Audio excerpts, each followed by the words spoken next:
Welcome back, everyone, to another episode of Malazan Discussions, I guess is what we'll just call this. But we're going to be talking about the ninth book in Malazan Book of the Fallen today, which is Dust of Dreams, which I think has plenty to talk about, and some really amazing moments, some really sad moments, and everything in between. I am joined by Johanna, of course, who has been here for multiple chats. Johanna, how are you?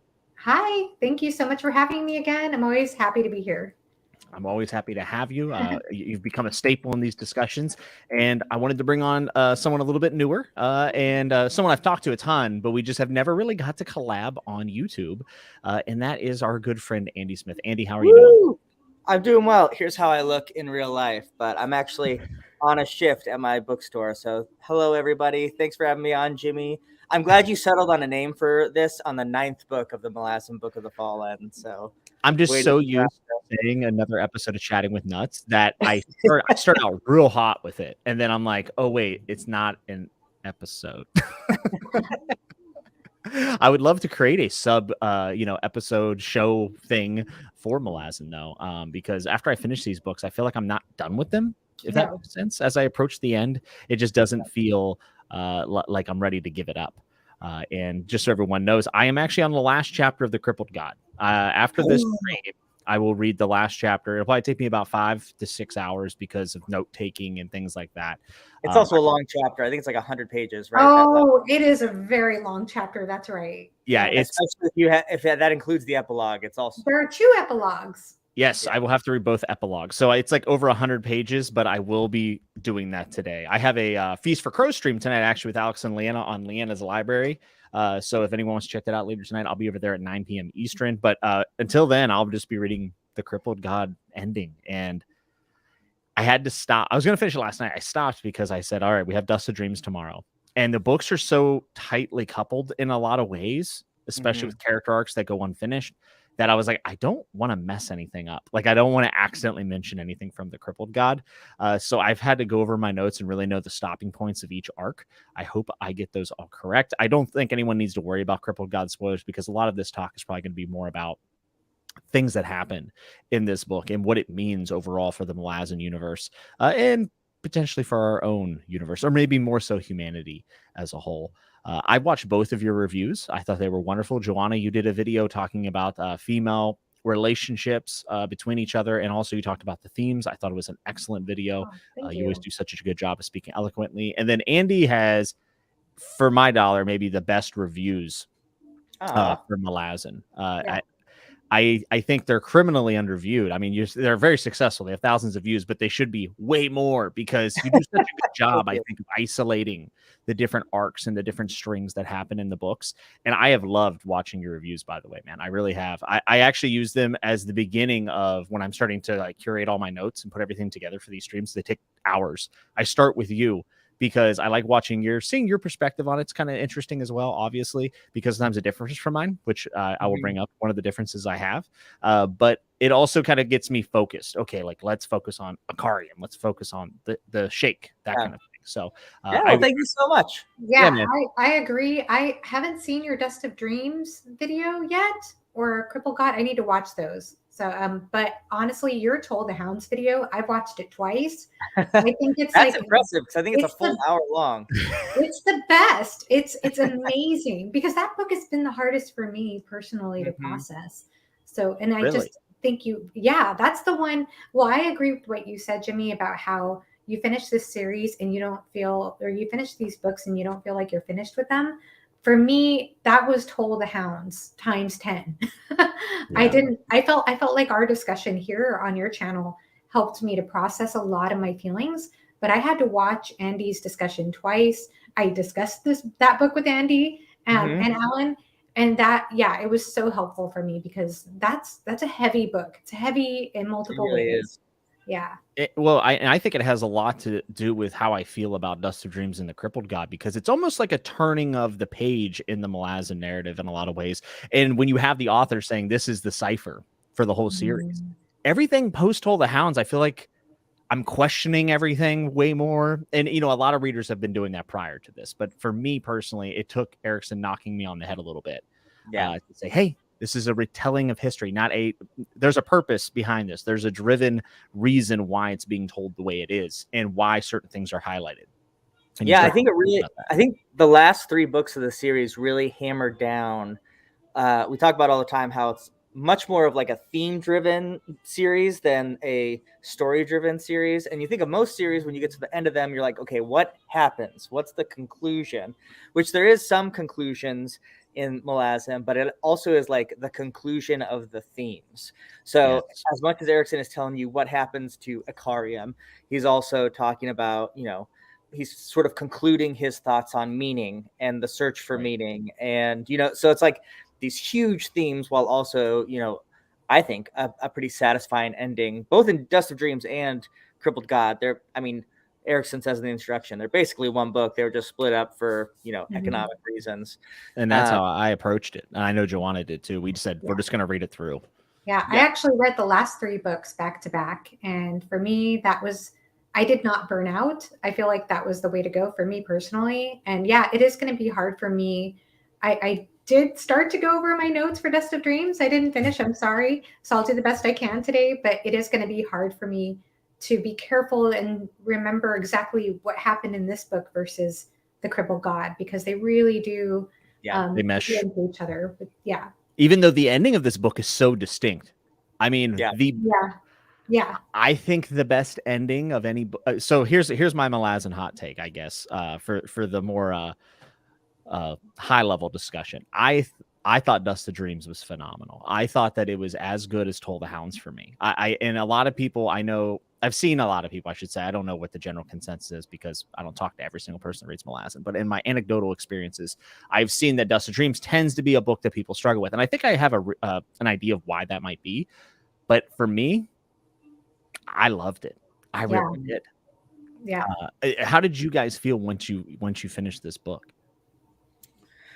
Specifically, Dust of Dreams. I think it's hard, like you said, to divorce them. Because when I finished it, my first thought was go to my shelf, pick up Crippled God, open it, and start reading. That's what I did. Like it. The ending of it is so abrupt and like surprising.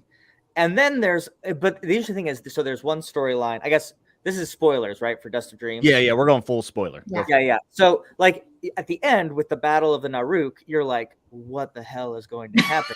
But then the interesting thing about Dust of Dreams is there are other plot points that, like, I wasn't interested at all in, that, like, in Crippled God, all of a sudden take the fore and, like, destroy me. So without spoilers for Crippled God, I would say the first shore was like that for me. In Dust of Dreams, the first shore, I was reading it and I was kind of like, okay, this is, a little out of nowhere. I'm not really jiving with this yet, but I'll trust Erikson, and that really pays off. So it's an interesting, like, Dust of Dreams for me is an interesting mix. And it's so hard to divorce it from Crippled God, which is my favorite book in the series, that I have to say I love it. But there are elements that, like, if this was just a standalone book, I was confused by or not ready for where it was leading. The snake is another example of that. Oh, yeah. That was a surreal part of Dust of Dreams.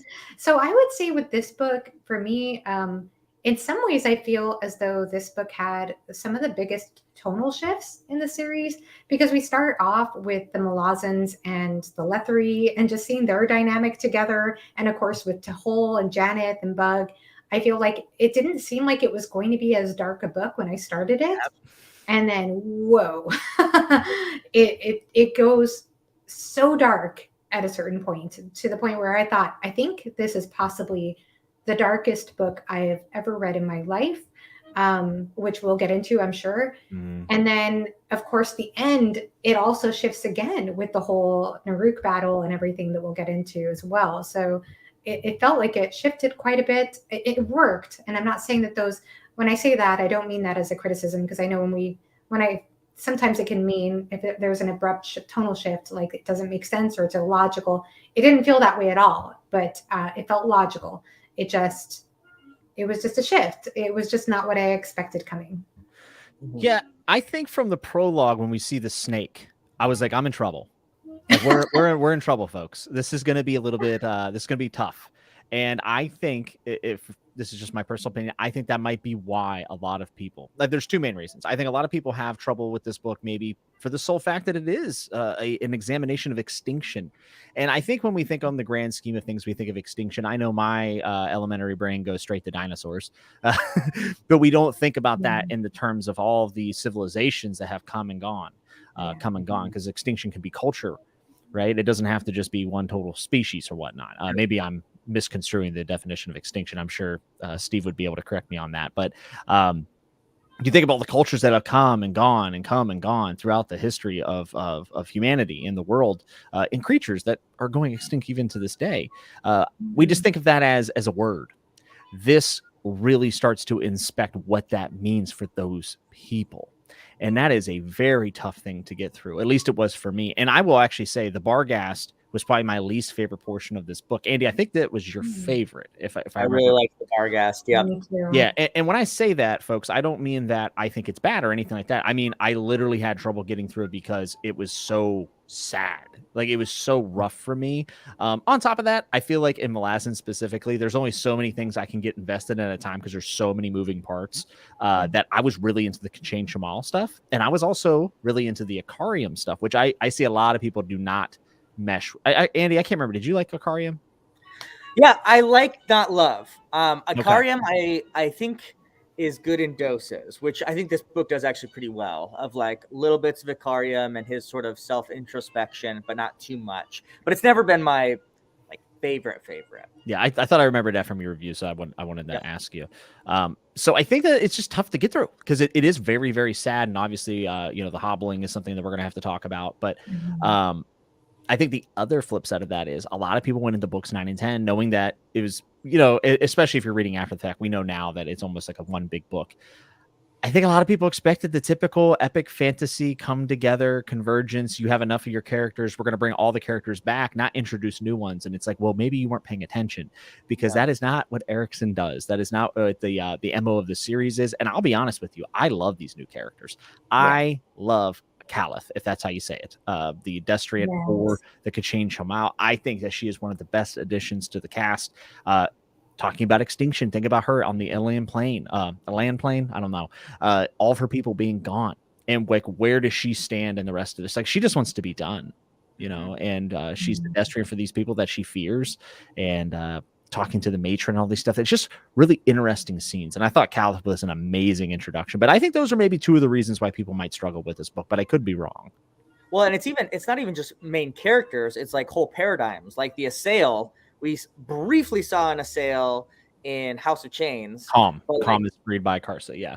Yeah. But like, besides that, like nothing about them. And now they're like sort of the, like, there's not really a big bad, but like their culture is like the hurtful, harmful culture that sort of turns the end of the series. And so it's even like larger concepts. And the same with like, for most of these books, the Kachin Shamal have been bad guys, or at least like, wild and scary. And now they're sort of maybe protagonist ? You know what I mean? There's so much that is introduced to you, not even just character wise, but species and thoughts and alliances and all kinds of things. Yeah, there is a lot here too. And in addition to that too, I would say with just some of these like nomadic societies or tribal societies that we were going to talk about, the Barghast, the Volcando, the Acronai, if I'm saying that right. You've remembered more than I have already. Well, it's just interesting because I don't know if I'm remembering this. In my head, I remember that as being kind of important when you brought up the word extinction. I not only thought about the Kachin Shamal, but also I thought about these tribes, because I think there is some discussion in this book about what it means for these tribes and these cultures when they don't own land, and how they sustain themselves without having like plotted land the way the Lethery do, and that sort of power play there. Yeah, and I think some of the Barghast, don't they start becoming like Lethery? Like they begin to adopt their customs. That might even been in Toll the Hounds. I can't remember exactly, but I remember seeing that and kind of like, where are you going? You're like, Lethery, it's just easier. It's just easier. So like they're leaving their people and leaving their culture. And that does have a hand in also like extinction, right? Like progress somewhere else. People see a better grass is greener on the other side, or being dominated, right? Being colonized. Like that's obviously a huge piece of this. And I think it was in Andy's review that he mentioned this. It might have been someone else, but I saw someone talk about how awesome it is to see the Malazans actually just be good, like not good as in like morale, but like good at military stuff. Like they're just smashing people in this book. I loved that. I thought that was cool. Yeah, the first like 200 pages. It's so fun from like a storytelling perspective, but also like from we've now been with the Malazans for a long time, and we know their sort of MO that like they land somewhere and they have this new people, and these new people think they're so smart and so like ready for it, and like we get their inner councils and they're like, little do they know, like, and normally when that happens in a book, like it's because they're actual like badasses and they are gonna like be bad people, but then like the next chapter it's like, oh no, the Malazans totally saw through them, surrounded them, took the pass, wrecked them. Like, I loved that. It was just like, oh yeah, this is Malazan Empire. Yeah, isn't there like there's even like a POV at one point where they're like, it's not an ambush. It would never be an ambush. And it's like the ambush came from the left side. Like switches. And I'm just like, I love that. I don't know why. It's so loved that. I love that whole part too. And I even loved like at the beginning, there are some conversations, I think, with Janet and with Briss or Bright. I don't know how to say his name. How do you all pronounce it? I say Briss, but I say Briss. If there's a choice between like regular human name like Bryce or like fantasy name like Briss, I always go with the fantasy name. Oh, okay. I don't know if that's right or not. Yeah, it just throws me off because I know people who are named Brian, but they spell it BRY. So I think that was why I made that association. But yeah, with Briss and he was talking to Janet, I think, and they were kind of observing Tavor and observing the Malazans. And there was just an interesting conversation of how they see them. And I found those perspectives fascinating. Brees. Oh, okay. Brees. Okay, cool. So we were both wrong. Usually Steve's here to correct our pronunciation, so we appreciate it, AP. And for those who are wondering, usually Philip's on these, or I have AP on. One of the reasons why Philip isn't here today is because Philip and AP are now reading Dust of Dreams. So I didn't want, I know Philip wanted to kind of refresh themselves, but also I didn't want them to talk themselves out here and then their videos come out. I want people to experience both things, right? And for it to all be fresh. And I'm so excited to see AP and Philip break this down because Johanna, I know you feel this way. Yes, of course. I get it, but they get it. You know what I'm saying? Well, and another thing to mention is that in the acknowledgements, we happen to have AP's name mentioned. Mr. Canavan. Yeah, that's worth mentioning. I feel bad I didn't mention that in my video, but cheers to AP. Breeze. AP says talk ourselves out. We'll change it probably on you now, AP. So, Andy, did you just sell a copy of Dust of Dreams? No, unfortunately. Currently I have no Erikson or Esselmont. All right, let me just remove you from the stream here. Because I sold them all already.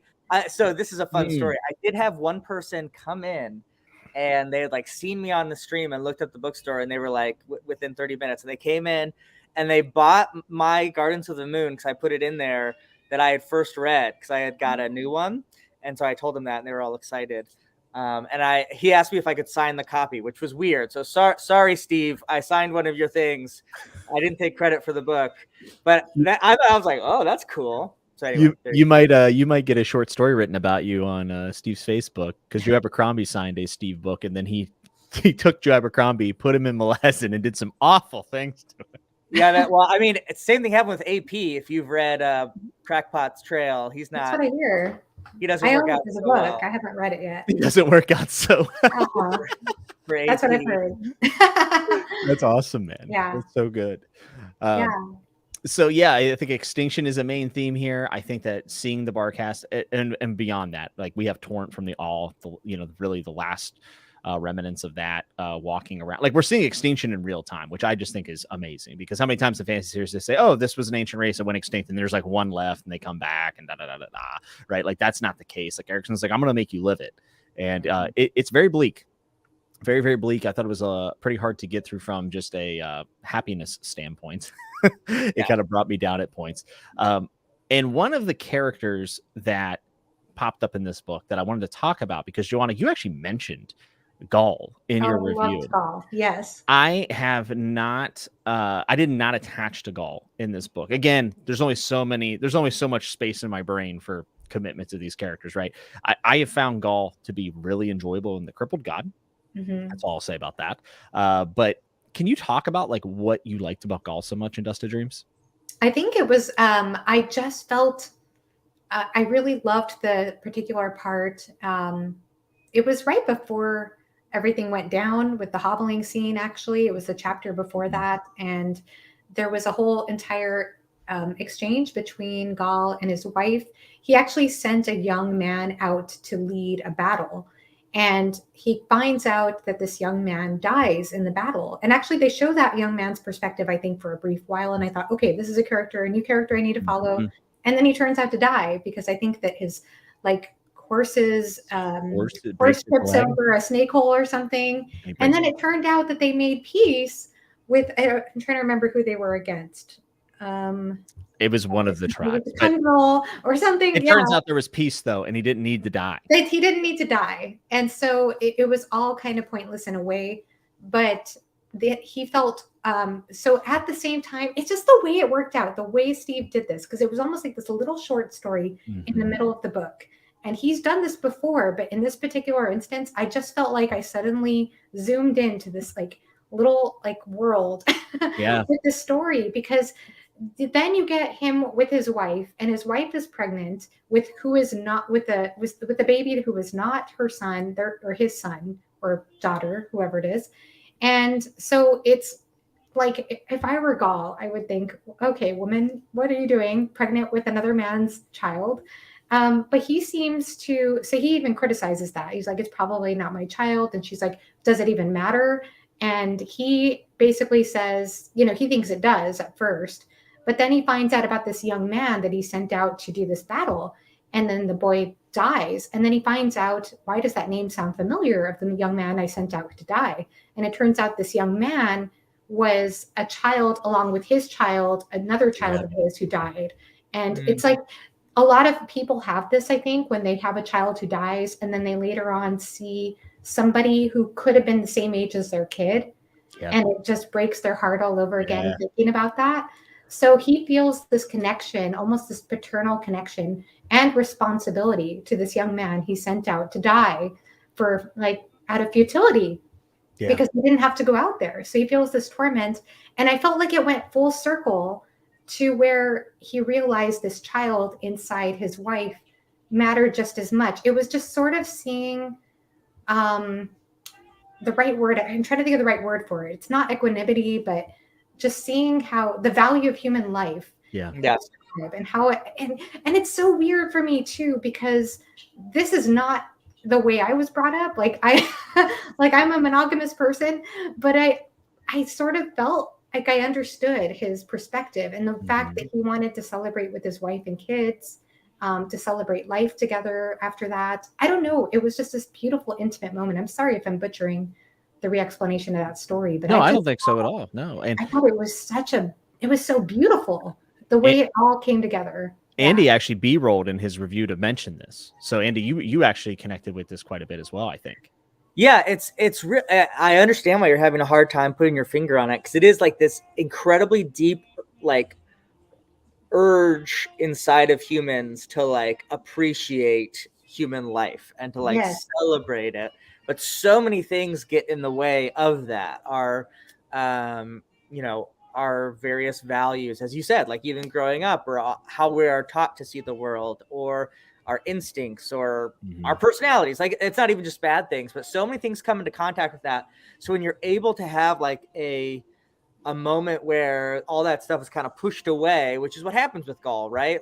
Because of all of these things, this random death, because he's fighting in a war that he doesn't really understand or think they can win, he's able to kind of brush all that back, and for a moment sort of look at the world, if not objectively, but in just as a person, recognizing this beauty and this life, and that should be celebrated. And it is really beautiful. And it's kind of like our concepts of family. It's oh, this is my family. You're not my mom, so I don't care about you. You're not my sister, you're not my brother. And we sort of put this distance or this boundary around other people. Yeah. And he's sort of able to see through that in that moment when he makes that connection with that young man that he sends away. It's like, maybe that wasn't my son, but it could have been. And so I just think that's beautiful, the way Erikson kind of gets us to think that way, to think outside of our own boundaries, our own inner circles, and to see the value of life in that way. I think yeah, go ahead. Sorry. No, I think that's been one of the best pieces of Malazan, is that it's really taught me to take myself and put myself in other people's shoes. And I know we talk about that all the time. Like, teachers told me that and stuff, but to see it in action in a narrative that I'm very invested in. And I've picked sides, and I've picked the wrong side in this story multiple times. And being able to confront that about yourself is a big thing. And then also to then see the other side of it and have empathy for them, even whenever you don't agree and you do feel you actually feel like you are on the right side, to still be able to look on the other side of that and put yourself in that situation and have empathy is a huge piece of this book. And definitely Dust of Dreams, if anything, sets all that up for the Crippled God, I think, from what I've read so far. So yes. And in addition to that, I think that, I don't know, would it be a stretch to say, you two could tell me, would it be a stretch to say that this particular book almost brings into question, what does it actually mean to be a Malazan? Because obviously they left the Empress, they took their own path, and yet they're still embracing the title Malazan. But what does that mean? They didn't bend the knee to the Empress, but they're still following Tavor, and they're still trying to understand I think they're trying to figure that out. But they're almost deified at this point. Because in this book in particular, they said, what kind of soldiers are there? Or what kind of being is this? And they said, Malazans. Like these people are just like, I don't know. They're just Malazans, and they're like, by the gods, I think is the quote. It's like, by the gods, the Malazans. And to me, it's like, they're not deities, right? But they almost have like deity status on this continent, because like we've seen them come in, be very effective. People are watching Tavor lead this army into this helpless situation, which is very, debated, obviously, within the military, because we have Ballistig and Kenneth, and we know they both have doubted her in the past, and they both have had questions, but we see Ballistig start to take a very different route than Kenneth, and then Kenneth ultimately dies, and it's pretty sad. Oh yeah, that's right. Yeah. So what does it mean to be a Malazan? I think depends on what continent you're on. Yeah. Well, it's called Malazan Book of the Fallen, and in this particular book, I feel like this is the book where that really starts, that identity is sort of unraveled a little bit. And yeah. So I'm just curious. It's not an answer I really have. Maybe the book 10 is the answer to that, but yeah, I really think it's interesting how it sort of spins out here. Yeah, it transcends the empire, I think. Yes. Yeah, absolutely. And really, the interesting thing is this series has never really been about the Malazan Empire. And I think another thing that I love, I talk about this in my post-structuralist video. Like, we always want it to fit within like our understood frames of like power, but it never really like is. It's like these various things that are all happening and swirling. And I think the ultimate part of that is, Johanna, like you said, like this army is really not Malazans in the like geopolitical sense, because like they're just away from themselves, right? They're kind of their own thing. They're doing sort of what they believe is right. So they're marching on clans, not to colonize it, not to further the empire, but to try to save humanity, it would seem. And I think for most of Dust of Dreams, we have no idea why, right? Yeah. Like that's right, we don't. That's right. Still don't know the plans. Like, we don't know what they're doing. Well, and then this book, we do find out, I can't remember whose POV, I'll have to look through, but through someone's POV, they realize that Tavor's plan is to free the Crippled God. I wasn't sure if that was revealed yet or early on in Crippled God. So yes. So if I can look through my notes here, I know it's in here. I'm trying to remember what POV. I think it is at the towards the end. But Center, I think you're right, like most of the book you don't know, or they don't know, and yeah, part 4. Center tells Masan and Kisware that Adjunct wants to free the Crippled God specifically for his chains. I put WTF in big capital letters. She also says that Tavor bears the burden of keeping all of her people from the truth. What is that truth? And I don't think we get that answer here. But we are then questioned with, we're presented that question through Center's POV. All right, that's good. Crazy. Jimmy, I'm gonna have to jump off. I might come back in a little bit, but hey, feel free. I'll see if I can. But it's fantastic talking to you guys. I might jump on a little bit. Thanks everybody for watching. Thank you, Randy. Well, now that Andy's gone, the stream really can start. No, I'm kidding. It's wonderful hearing Andy's takes. If you guys haven't checked out his reviews for Malazan, I mean, he's very passionate about it. One of the reasons why I started reading the series, truly. He is the reason. He's one of the main reasons I decided to continue after Deadhouse Gates. His video, the postmodern critique of Malazan, a postmodern critique of the fantasy genre, it really, really helped me understand what Erikson was going for in the series. It's fantastic. I recommend it to everyone. I'm a big fan. Can you tell? With my Chain of Dogs. Oh my goodness. Where did you get that? 7th. I got it off Redbubble. Oh, that's cool. Yeah. Malazan 7th. Yeah. I need some Malazan merch. I don't have any, but I really want to get some. Yeah, you got to go through like independent creators and things. I wish that Steve had like a merch store because I want him to get royalties from it. Like I would love to give Steve more of my money. Absolutely. Me too. Because I mean, for all intents and purposes, like these thick books, like Dust of Dreams. Yeah. It's the best value for your dollar in reading, in my opinion, that I've read. Because you could read it like 1,000 times. And there's just so much packed in here. And I don't know if I would call it therapeutic, but it definitely makes me ponder. Yeah. I mean, if nothing else, cathartic might be the right word for that. Yeah, I kind of like that. Yeah.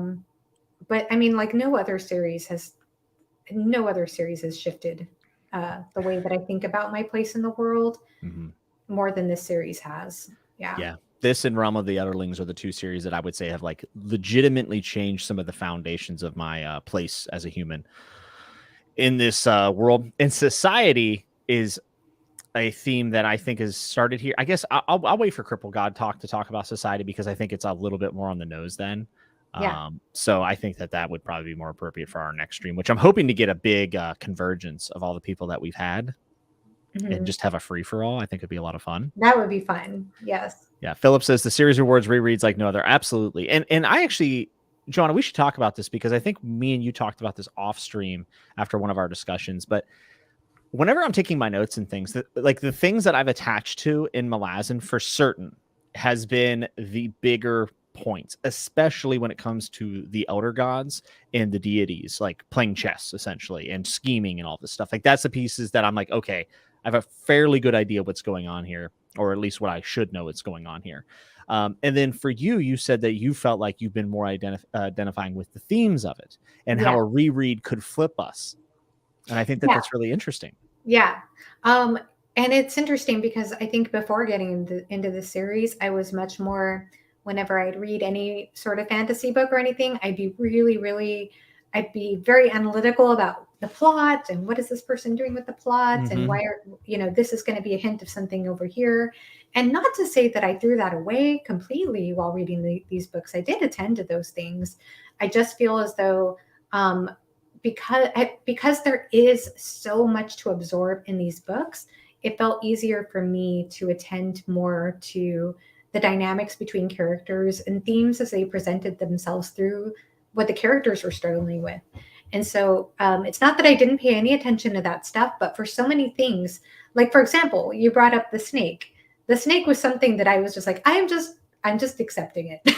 You know what, though? I felt a lot about the Barghast because there were so many different like little tribes. And then there's all this like scheming going on of how they're going to proceed.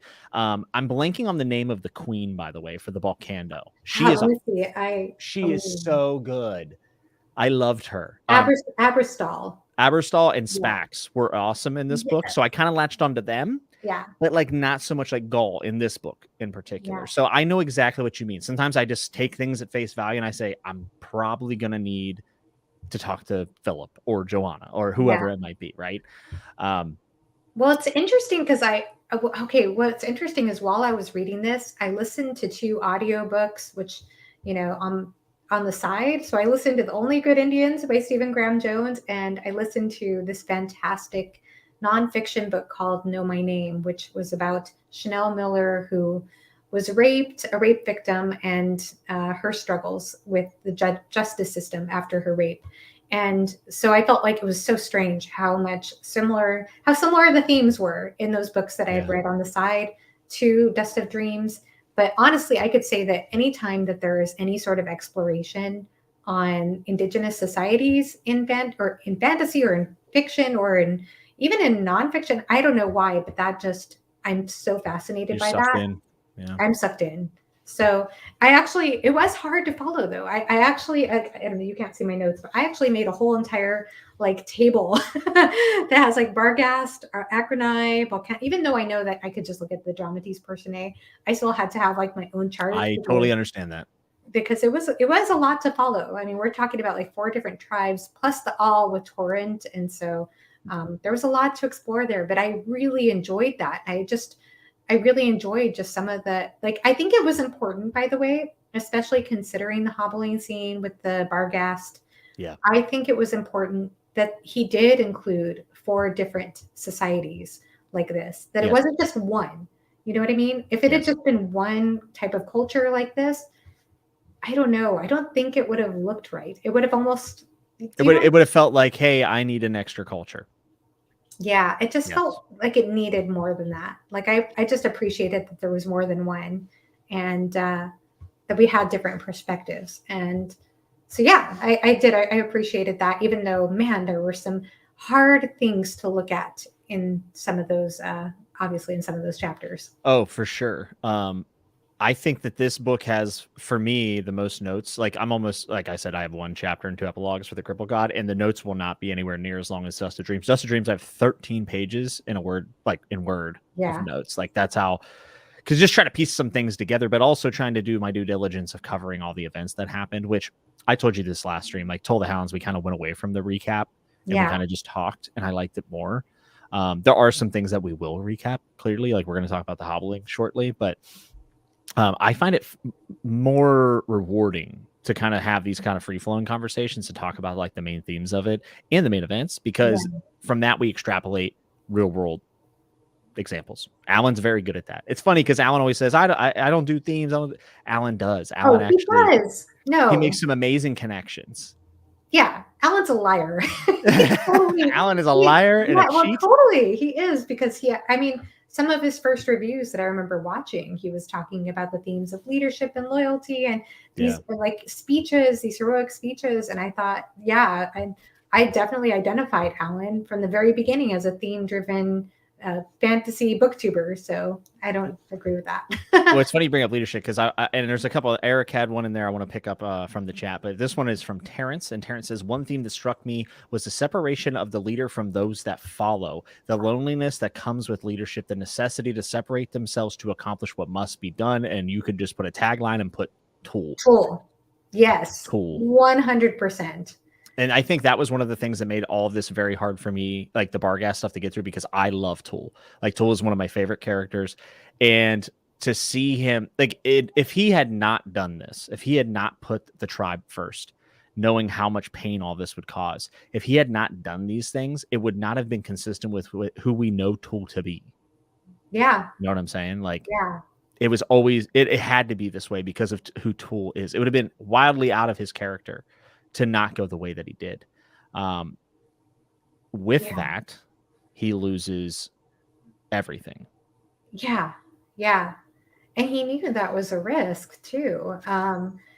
His speech, the lines he had, and I can't remember the exact character he was interacting with. I should probably look. I probably have it here somewhere. I may as well. If it was Kafal or Strahl, which one? Bakal. Bakal is the one who Tool forces his knife into him. Just all those conversations, though, that he has with those men there. It just, like, the idea that loyalty isn't something that can be bought, and this whole idea of loyalty and what that means just made no sense to them until he actually got himself struck. Yay, you're back! I'm back. I was able to get away for another half hour or so. Wonderful. We're talking about Tool, and one of the comments that Terrence brought up was the theme of separation from leadership and the selflessness that comes with that. We were talking about how Tool, obviously lost everything, and that Tool would always have to lead this way because it's who Tool is as a person. And we were just kind of talking about the sacrifices that he made. Yeah. Yes, that is and I think the curse of leadership, that you can only lead people who want to follow, And despite his great leadership, you know, the worst comes to happen for him in so many different ways. Yeah, it does. And he does get a moment of triumph, because I put my notes, I said, yo, these dummies in the Barghast don't know that they're doubting my boy Tool. All right. I found this quote that Bacall says. I think it might be internal dialogue, but it says, "Buy our loyalty with the truth, honest Toulon.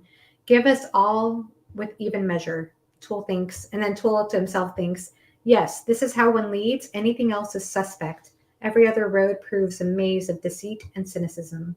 I just found that so fascinating. Any exploration on leadership and loyalty. You could write an essay off that. Yes, You really could. Yeah. Yeah. I mean, and also with Bacall, he kind of just didn't, with the hobbling, he didn't do anything. No. And it is so frustrating to read. Yeah. I think his name is Blue Jay. He's a smaller booktuber. Put out a video on the hobbling. I thought it was amazing. I thought he did such a nice job. I just subscribed and liked that video today. And if you haven't checked out, I think it's just Blue Jay is the channel. Maybe I'll link it down in the comments after this video is done. But we should probably talk about the hobbling, because it goes hand in hand with Tool being selfless. And Hatan wanted Tool to abandon his people. Said multiple times, like, we need to leave. And I'll be honest, like, I was like kind of mad at Tool, like, when all this happened, because I was like, if you had just listened to her, she wouldn't be paying this price. And there's a lot more to it than that, obviously. Well, I think he thought that somebody was going to come back, like her brother, I believe, was supposed to come save her, if I'm not mistaken, or maybe that was a separate plot line. But regardless, Tool did not think this would happen. I mean, Tool didn't say, I'm just going to do this, and I know that's going to happen too. Well, but as a reader, we saw these things moving around. So I was just like heartbroken, and I'd love to hear what you all think of this, because I know that this is in my opinion, the darkest scene in all of this, in all the series. And it is a point of contention among the fandom. And some people quit reading Malazan after they read this scene. I found out that, like, a very, very well-established booktuber who was reading and reviewing the series, I didn't know this until I read a comment on somebody's video recently, that a very well-established booktuber decided to totally quit the series after that chapter. And it was a woman. She did not. It's too much. I honestly think everyone should look up trigger warnings for the series, specifically this book, before even starting the series, because that chapter is too much for some people. It really is. And let's see, we were talking about the Blue Jay. The Blue Jays video was it was excellent. That was a very, very well done, very sensitive video. And what he said in that video is that he thinks it would be understandable for certain people who come from a certain past to skip that chapter and just find out what happens. And honestly, I know this might sound like sacrilege to say this, but I honestly think that would be okay for some people. Of course. Yeah. I would agree with that.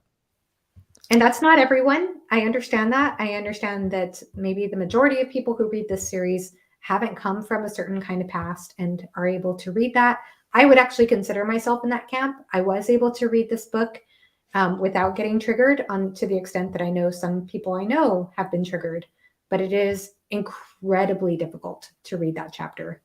Yeah. And an incredibly difficult scene to navigate as an author. Yeah. Yeah, that's true. Yeah.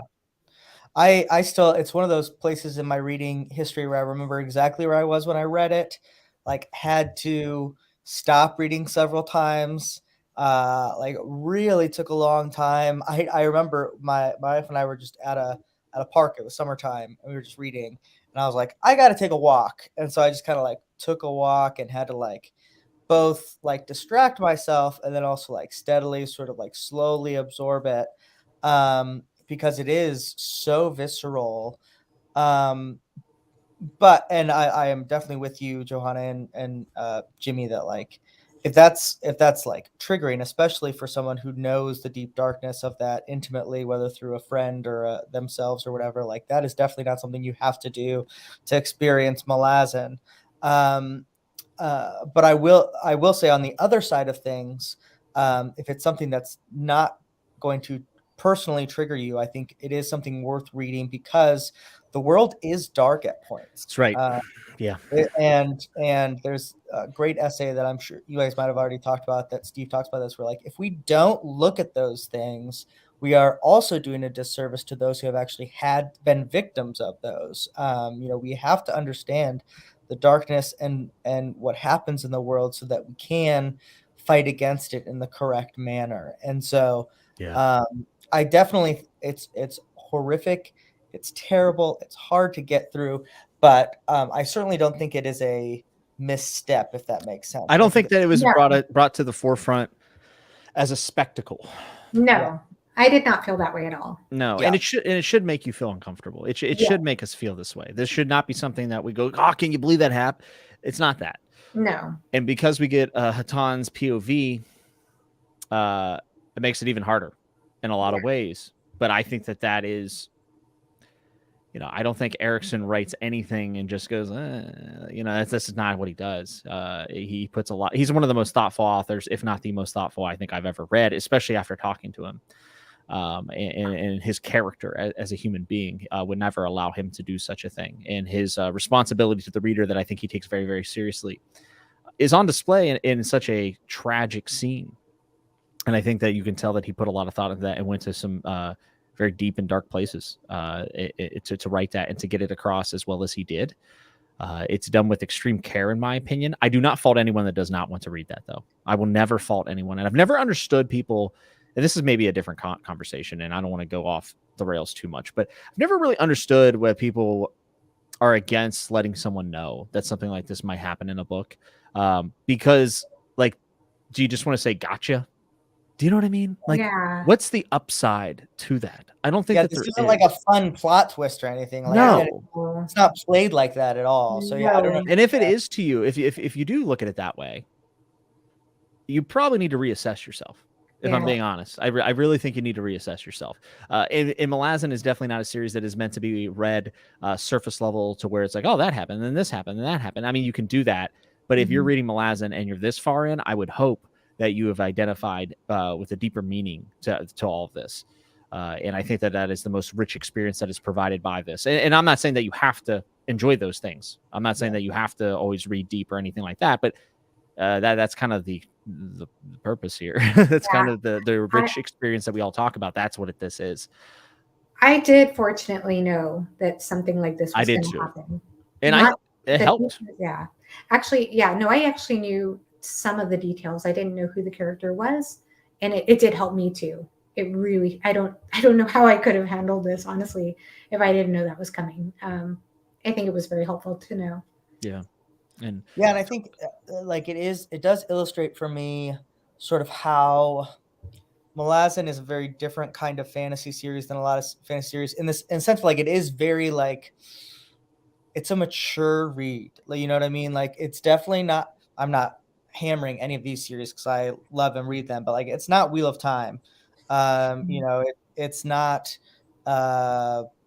I don't know, Stormlight Archive, which are, like, great reads and really fun fantasy reads, but, like, these have some really hard, like, depth adult themes in them.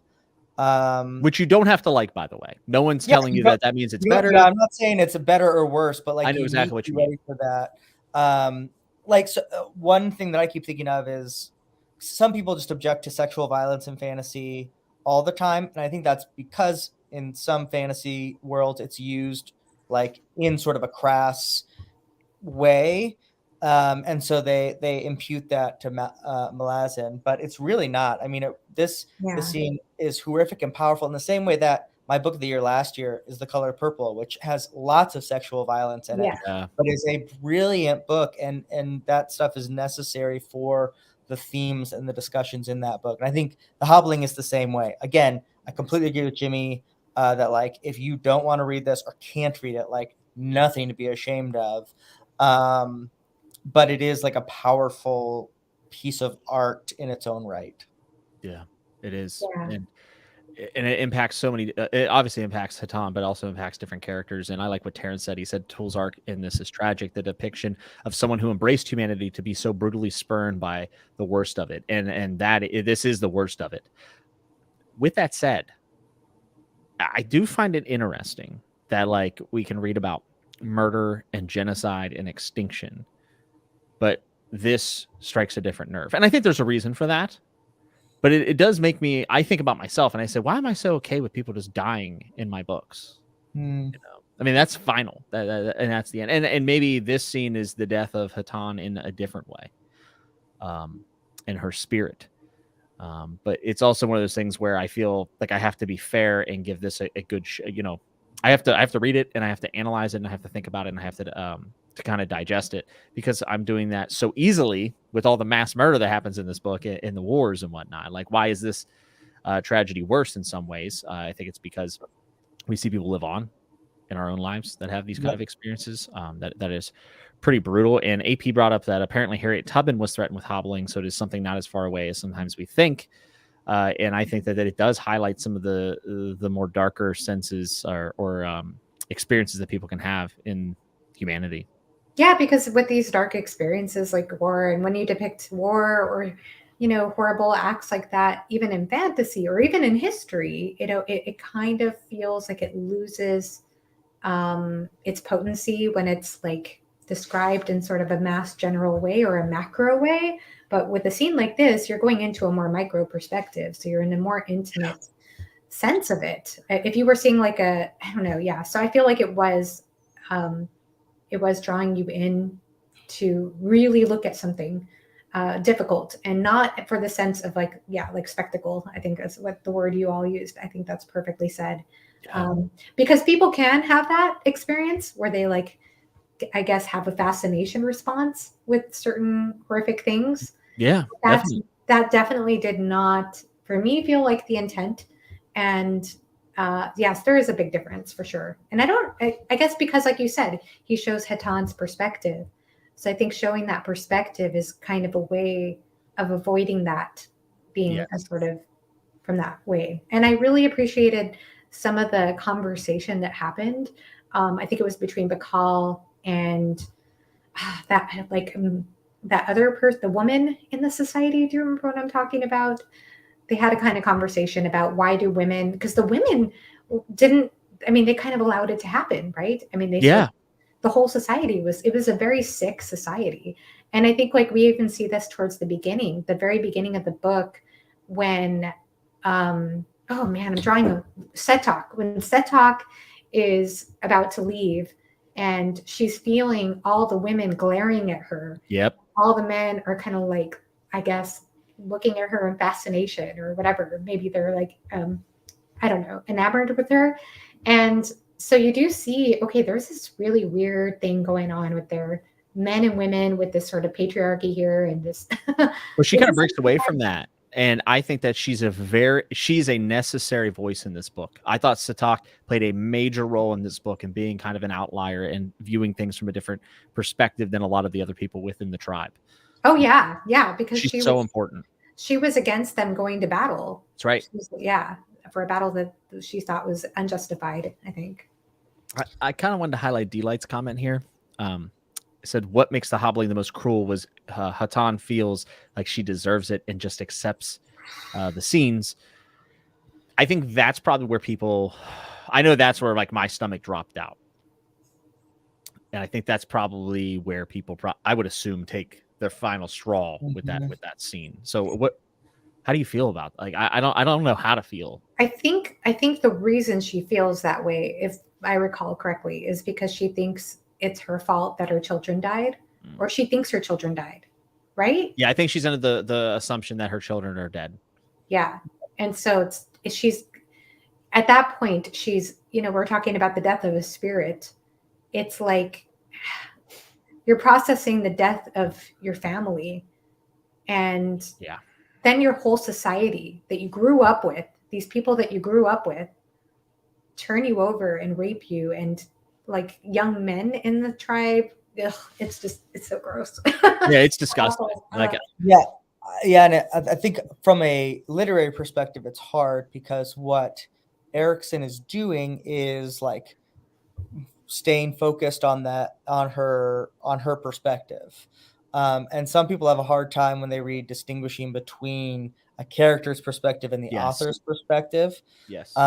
Because so my wife and I have volunteered at women's shelters before and gone through trainings, and this is like a very prevalent mindset of blaming yourself for the violence other people have against you, whether it's physical violence, emotional violence, verbal violence, or sexual violence. The easiest person to blame is yourself because then you're in control.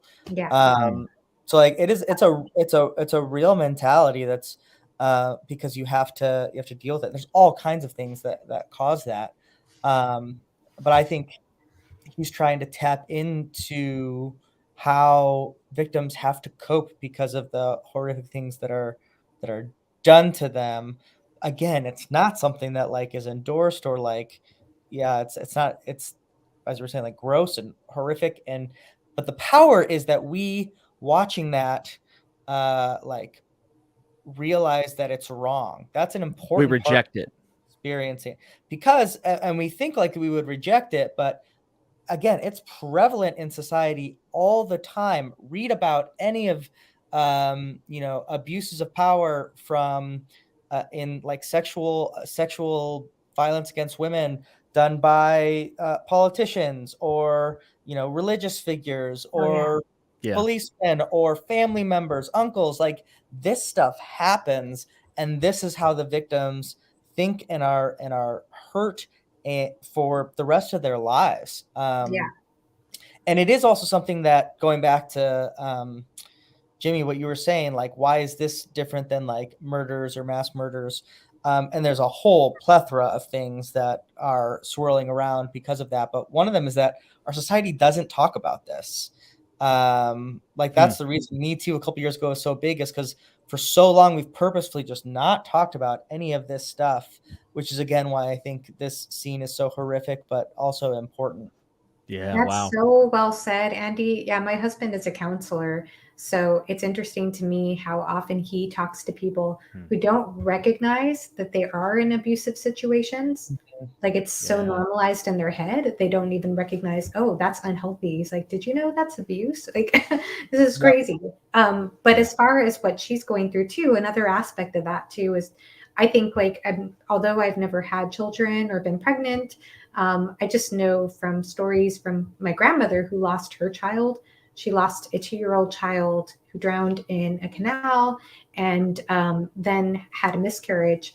And I know from her story, and I remember when she was alive talking to her about this, it's like I think as a parent, you can't help, but it's like it's almost like biological. I don't know. I know we're talking about cultural aspects of this, but I do think there's even I almost wonder if there's a biological aspect, and I could be wrong, and I apologize if I'm misstepping, if I'm wrong, to feel that sense of guilt when your children die.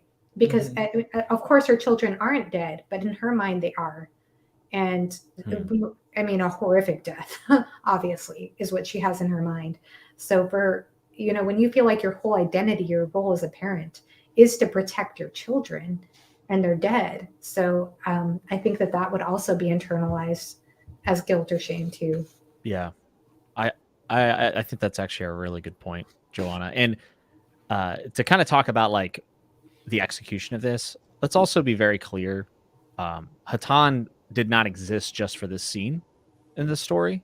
No. She was a character and a person in this narrative, in this world. And there's a lot more to say about Hatan than just the hobbling. So, and I know we talked about her before, but I really want to drive that home, because so many times a character will exist just to be a beacon of abuse. And I don't think that is what Hatan is or was. And I think that Erikson was very careful about that. And I cannot imagine someone taking the time to craft such an excellent character and not feeling a lot of the disgust that we feel. And for someone to be able to go through that and write that is, that's a tough task. It's a really, really tough task. Yeah, that's such a good point. I think that I know that Philip earlier in the chat brought up Ruthann Bad's video on that, which is very good. It does have very light spoilers for the Crippled God, but in that particular video, he does make that point because some people say, why her though? And he said, like, he brought up a kind of a critical examination of that type of question, where it's like easier to kind of just generalize and not have that attachment to somebody going through something like that because we don't want to face it. Oh, thank you so much for sharing that. Yeah. Yeah, there's definitely a lot of thoughts in the chat. I actually like this one a lot. Vladimir says, isn't the impulse of some people to force other people to read such a scene in a sense that the same as the impulse to want to hobble that characters in Dust of Dreams have to transfer the suffering on someone? And I do believe that phrase is actually used in the book. I might be wrong, but I think it is actually talked about transfer of suffering. And I think that's a very apt comparison, Vladimir. I really do. And Darius, when we were talking about, and Andy brought it back up, is the sense that, we talk about murder. Why is murder like less severe than this? And I think Andy brought up a really good point about talking about it and it being acknowledged. And I think as a society, we're just now starting to scrape that surface to face these dark things. But Darius says, I think it's worse, Jimmy, because it isn't final. The suffering is ongoing and not merely physical. The damage is profound for the victim and isn't limited to the victim. And I think that is excellent. And we see the repercussions of that ripple through the Barghast and to Tool and to everyone else. So it isn't just the victim that has repercussions here. Yeah, I love that. I think that's so important. Yeah. Terrence says, Malazan for me is the depiction of our reality placed in a fantastic world. The bad and the good that exist are prevalent in the themes of each novel. I mean, yes, I definitely think that there's parallels that we can draw from this.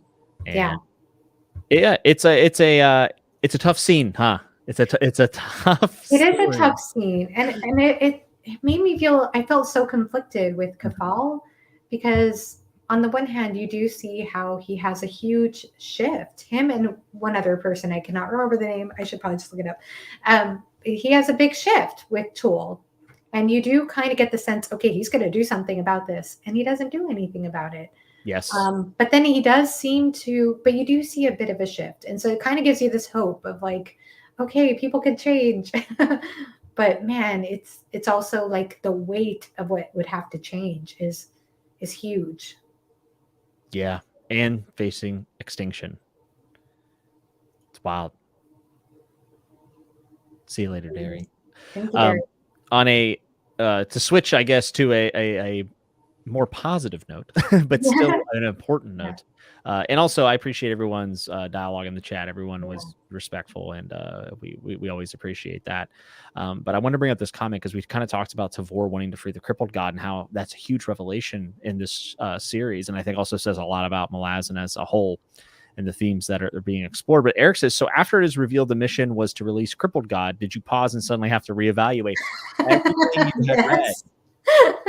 Yes, absolutely. Yes, and I need to actually make sure that this is in this book and not the Crippled God because I wanted to talk about this. I don't know if Andy is gone or he'll be rejoining us. I hope so. Hope you'll be rejoining us, and maybe that's what that means. I don't think that it's in this book, so I'm not going to talk about it. But yes, to your point, Eric, I was very much questioning everything. And I like what Yoda said. He said, honestly, hope back in Reaper Scale that this series would lead to finding out the crippled god just wants to go home. It's not what I thought would happen, but I hoped it would. When it's popped up in Dust of Dreams, I was stoked. Yes, we see references of him being an alien god. Mail calls him the alien god. And I highlighted that in my notes and underlined it like 3 times. I'm like, what? That's a different depiction that we hadn't really seen. At least I hadn't picked up on.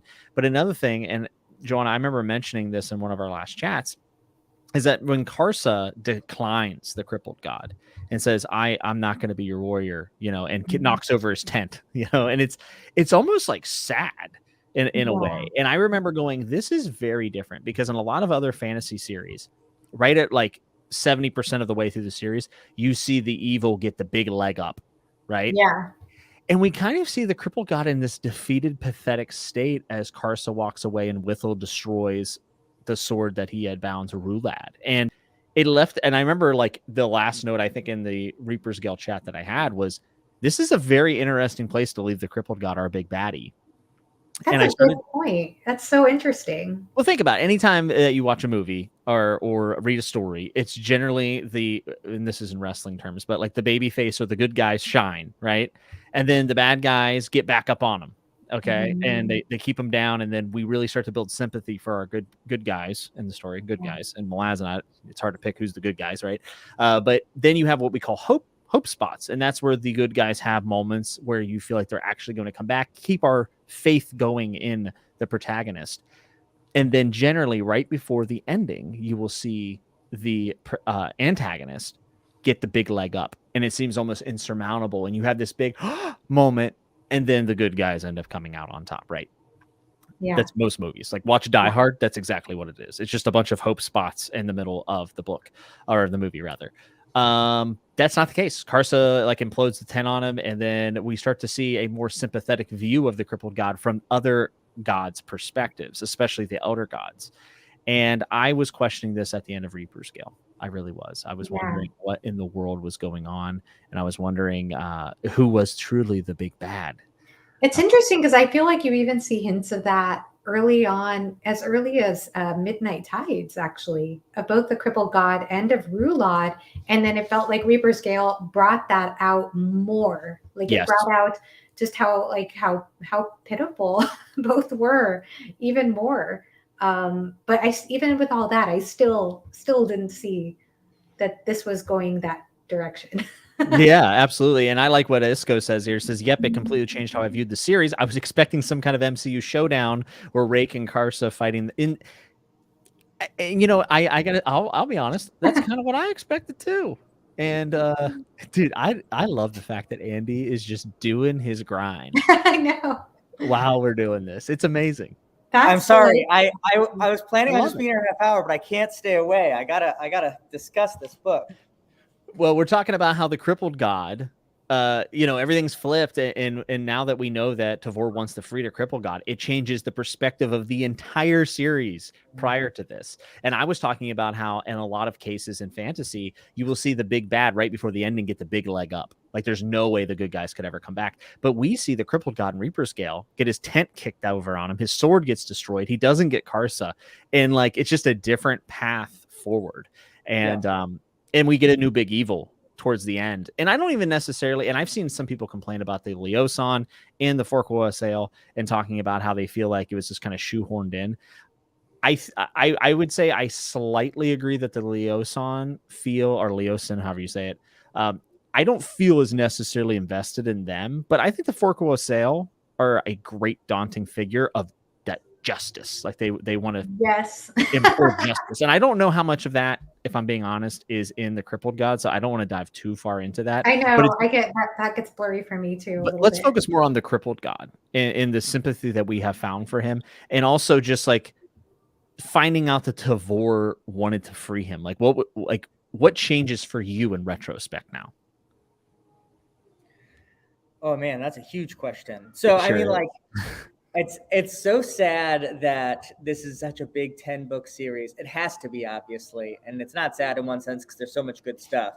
But like, I want people to experience that feeling of actually having this horrific person that you are sure is like the evil of all evil, the Satan of the world, the Sauron or whatever. By the end, you're like fighting for them to get free. It's just a crazy turnaround. And man, so like when I'm talking to people about like, oh yeah, you know, the theme of this is like compassion and sympathy or whatever. It's like, I cannot describe to you without you reading it how how important that theme is, and you won't get it till the 10th book. But it's crazy. It's a crazy, because also at the same point, the crippled god is not like forgiven of all of his ills. No. It's not as if he was misunderstood. It's simply that if we want to defeat what he stood for, we have to sympathize with him and have compassion on him. And are we going into spoilers for the crippled god? No, we're not. Okay. No. There's so much I want to say, but I won't say it then. Yeah, we'll save it because I do know there's people in the chat from my Discord that are literally finished. Two of them are here today. They finished Dust of Dreams in the last 24 hours, so we won't talk anything. But that's beautifully said, Andy. It's beautifully said. Very well said, and it is consistent with the tone and feel of Malazan. And I mean, without giving away anything for the crippled god, I felt as though the crippled god for me also kind of felt like, I don't know if it kind of addressed the sort of question about the challenge of empathy and compassion too, because when we say those words in society, we way oversimplify them. Yes, we make it sound so easy and do anything but. It's so interesting the way that works. There's a lot of irony, I think, in the way those words are used sometimes, and we'll get there when we talk about the crippled god. But I really appreciated the way that was handled. I think some of that's actually even explored here in this book whenever we talk about Tenakalian and Kraghava. Is that how you say it? Kraghava? I don't know. I called her Krugava. I like that. That sounds a lot better than I'll go with it. Yeah. But I think that they're having a very interesting conversation about that because Tenakalian ends up watching the Destrian die and does not embrace him. Right? He just, I'm not embracing you. You've always had it out. Or I think the Destrian doesn't accept the embrace. Is that what it is? I think the Destrian doesn't accept it because he doesn't believe that he's worthy. That's right. Yes. And then I had to play this game in my head where I'm like, Tenakalian obviously goes on and is at odds with the Mortal Sword, not giving her all the information. And I say, was it because of being turned away that he started acting like that? Or was the Destrian right all along? That's a really good insight, Jimmy. That's a very I don't know the answer, though. I'm not sure. No, I think you're right. I think that could. Well, I mean, it's hard to say. It's sort of like one of those questions of chicken before the egg kind of thing. Like, was he always kind of this sort of like dignified, I am deserving or kind of person? You know what I mean? Like, yeah. If he always had that sort of attitude and maybe just accept, and maybe the Destrian saw through him. Well, I think my initial reaction is that the Destrian did see through Tenakalian. Yeah. But you have to wonder. I mean, it had an impact on him. Like, it hurt him. Yeah. Because he wanted nothing more to be the shield anvil of his people. And his views on the Mortal Sword were definitely, at this point, Krugava was definitely suspect. Mm-hmm. But I kind of felt like the Destrian set him up to fail. Like, why not just accept the embrace? I mean, that's a big move. It's like, I would rather not be embraced. I'd rather not have you do it. You know, It's like being in a car accident and someone stops and you go, I'm good. Yeah. I'm just going to sit here in my car and flipped over. I'll wait for the next guy. You know, that's a bold statement to make from the Destrian, I think. Well, and then I wonder too why I don't know, because didn't he say something too about a betrayal? Yes, that there was a betrayal coming, and to tell the Mortal Sword that, and Tenakalian took that as in the Mortal Sword was going to betray their people. What irony. Okay. Yeah, such irony, right? Yeah. I'm being quiet because I can't quite remember what's a spoiler for a crippled god and which one isn't for Dust of Dreams. Yeah, that's why I haven't totally understand. Yeah, this is hard. There is a quote in the Crippled God that it might be my favorite in the series and is something that I apply now in my daily life, but I can't say it now because it's in Crippled God. You have to let me know later. I want to. Oh, it definitely will. And I'm going to bring it up in the next stream because I've actually used it in my life like 2 times already since I read it. Like where I was like, I said it to someone else and I also applied it to myself and said, think about this. Oh, I also found a quote while we were talking too. There was one actually by Krugava, and it's something like, it says, and I'm sorry if I don't get the quotes exactly right. I just kind of type them out, but noble vows could drown a kingdom in blood or crush an empire into dust. No, the true nature of heroism was a messy thing, a confused thing of innumerable sides, many of them ugly and almost all of them terrifying. And it just stuck out to me, especially because it has the word dust in it, which of course dust is mentioned a zillion times in Dust of Dreams. But I just thought that was really cool. Just talking again about fantasy, and you were all talking about the wrestling match and what you expect, like a diehard sort of heroism paradigm of the villain and the good guy, and it's just messy. It's messy. It's messier than that in this world. It really is. And okay. Go ahead, Andy. What were you gonna say? No, get to Philip's thing and I'll follow after that. Yeah, so Philip says, but is Tanakalian's resolution to break from the past better than Ikovian's embracing the people's pain no matter what? Well, it depends on it, man, the quote is so apt. I'm just gonna say it. I think I'm just gonna say it. I'll say it in a way that's not a direct quote from the crippled god, but if you only embrace those who are worthy, it becomes a reward and not an embrace. Right? That's pretty much the quote. I think that is the quote. There's no other good way to say it. It's Erikson just writes perfect sentences, so I can't really restate it any other way. Okay, so these are the opposites, right? So we're talking about Tanakalian, who to me, I mean, I don't want to say that because that might give away stuff for we might have to wait for. We might have to revisit this. But he's very much wanting to be this like arbiter of, I am telling you who's worthy and who's not, and you know what is that saying too much? No, I think that's right, because Jared even says it is a bit tricky to tell where he's going to end up, but by looking at Tanakalian's thought process, I immediately thought that this was the kind of guy to become a fanatic or a zealot. Yes. And there's definitely commentary on this. And so what Philip is saying is that the opposite is what Ikovian is doing, is just to take, everyone into his embrace, whether they're worthy or not. So kind of the opposite, kind of the flip side of the quote you just shared. Yeah. So where do you land with that? That's this is a good question. It is a good question. I feel like we need the resolution though. Yeah. Because I think it helps us identify. Yeah. I think the other, with that quote about them being zealots is also interesting, because the assail is really like zealotry. In person or personified. So like there's that in the background of this whole struggle as well. And that's what's so interesting about the religious angle of this, the Grey Helms itself. Yeah. Man. Yeah. I have lots of stuff I want to say, but I think it will, especially people who have read Dust of Dreams, it will give them something. So I'll wait till Crippled God discussion. But this is one of my favorite things about the series, is that Erikson does bring these two opposite sides of things, like the devil's advocate views, and he does require a sense of discernment to see between. So looking at, if Philip were here, I'd want to bring up the grade thing, because some people would say, well, the only way you can keep people accountable is having grades, and only if you're worthy of an A do you get an A. But then what happens if there are no grades and everybody gets an A? And I'm sure he'd have a lot of things to say about that, right, Philip? So it's just kind of, but looking at, there's obviously a middle, there's a lot here to explore, and these are good questions. That's all.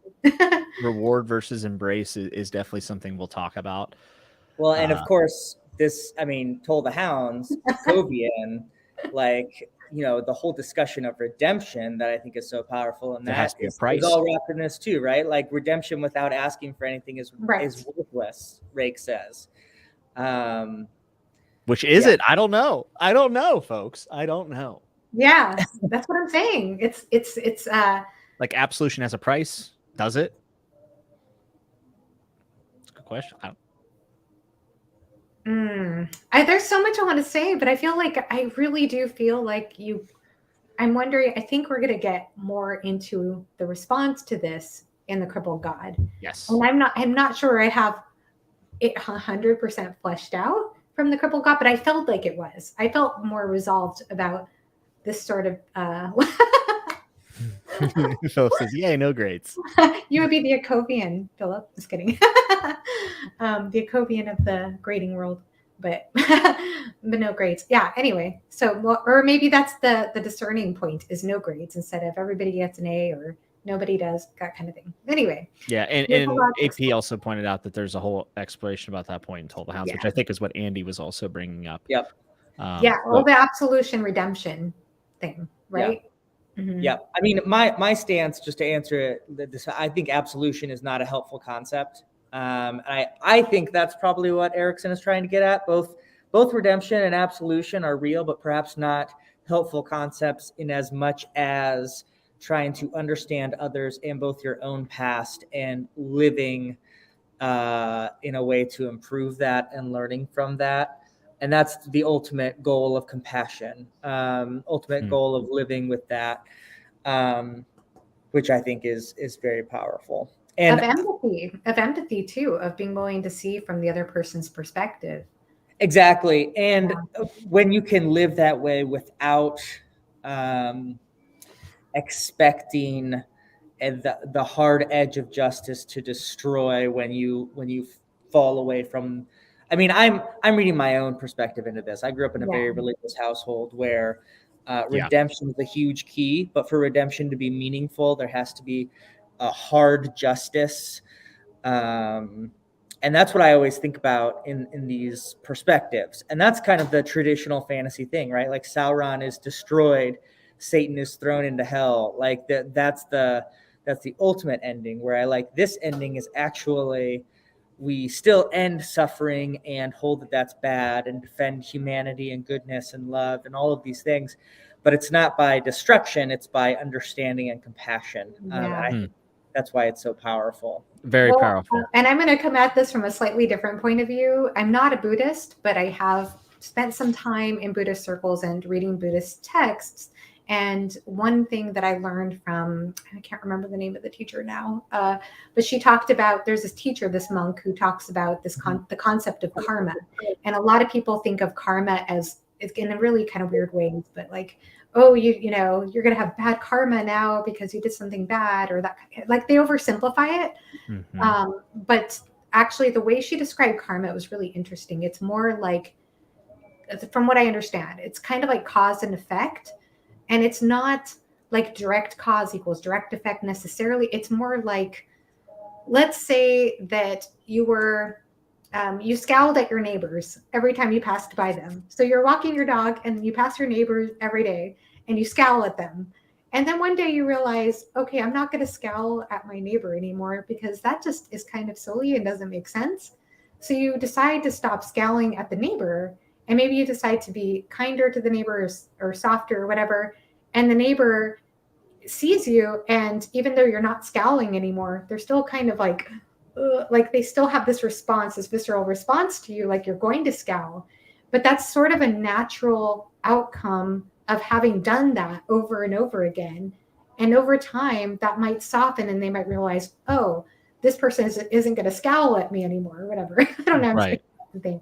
And so it's sort of like there's an accountability for the history. Yeah, it's sort of like recognizing cause and effect, and maybe just more useful kind of ways of going about things, and how what you do affects others. So kind of like you can't get mad at your neighbor for having that response if you started out doing that, but just sort of accepting things and letting things gradually shift. I don't know if I'm making any sense. Well, I'm sure I had a point, but it's kind of like a more gradual sort of way of looking at things, instead of like redemption, I am worthy or I'm not worthy, or you know what I mean? So I guess it takes on more responsibility, like you said. Yeah, no, I love that. So I'm also not a practicing Buddhist, but I'm like Buddhist curious, I would guess. And then the core of that religion is like the Four Noble Truths is about understanding suffering that exists, that it's part of existence, and living with it and trying to minimize it in yourself and in others around you, which is like a beautiful central tenet, I think, for a religion. And again, very different than religions that I have been a part of in the past. But that's very much an idea that obviously it's not solely Buddhist, but I think that is definitely something that is prevalent in how we look at the crippled God and how we are encouraged by Erikson to view the world.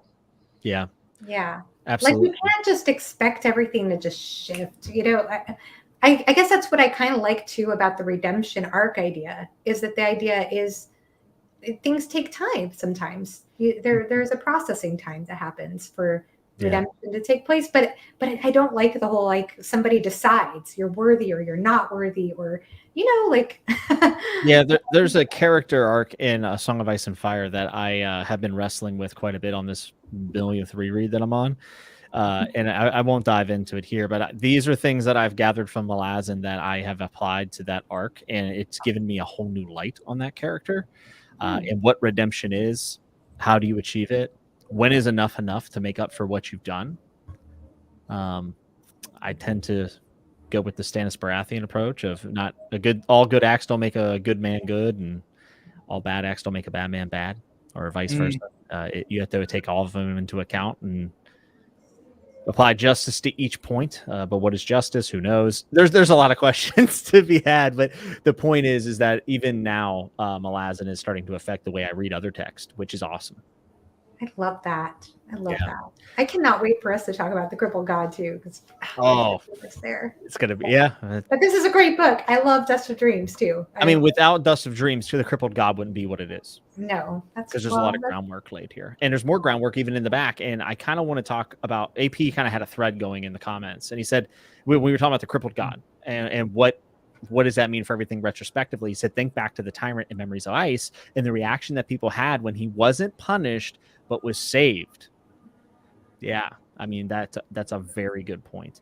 And people who just read Memories of Ice are upset about that. As I think AP said that, and the same thing is true at the beginning of House of Chains. The struggle we have with Karsa, where you like Karsa, but he does culturally approved rape in that in the beginning of House of Chains, which is what hobbling is. Yeah. But he very quickly becomes, I think, for most people, a hero. AP mentioned you're right on track. So like it's definitely something that is all sprinkled in. That's always sort of there, and you're struggling with. That's part of this series. And it's also a huge struggle when it comes to cultures. And I know that the scene with Bidethal and everything in House of Chains was kind of like a reaction or a critique of cultural relativism. But I feel like there's kind of some exploration of that here too, because even with the Barghast and the way that they treat their women, the way the women treat the women with the Hitan scene, it's like at what point are individuals responsible, and at what point is it just that they're a product of their culture and society?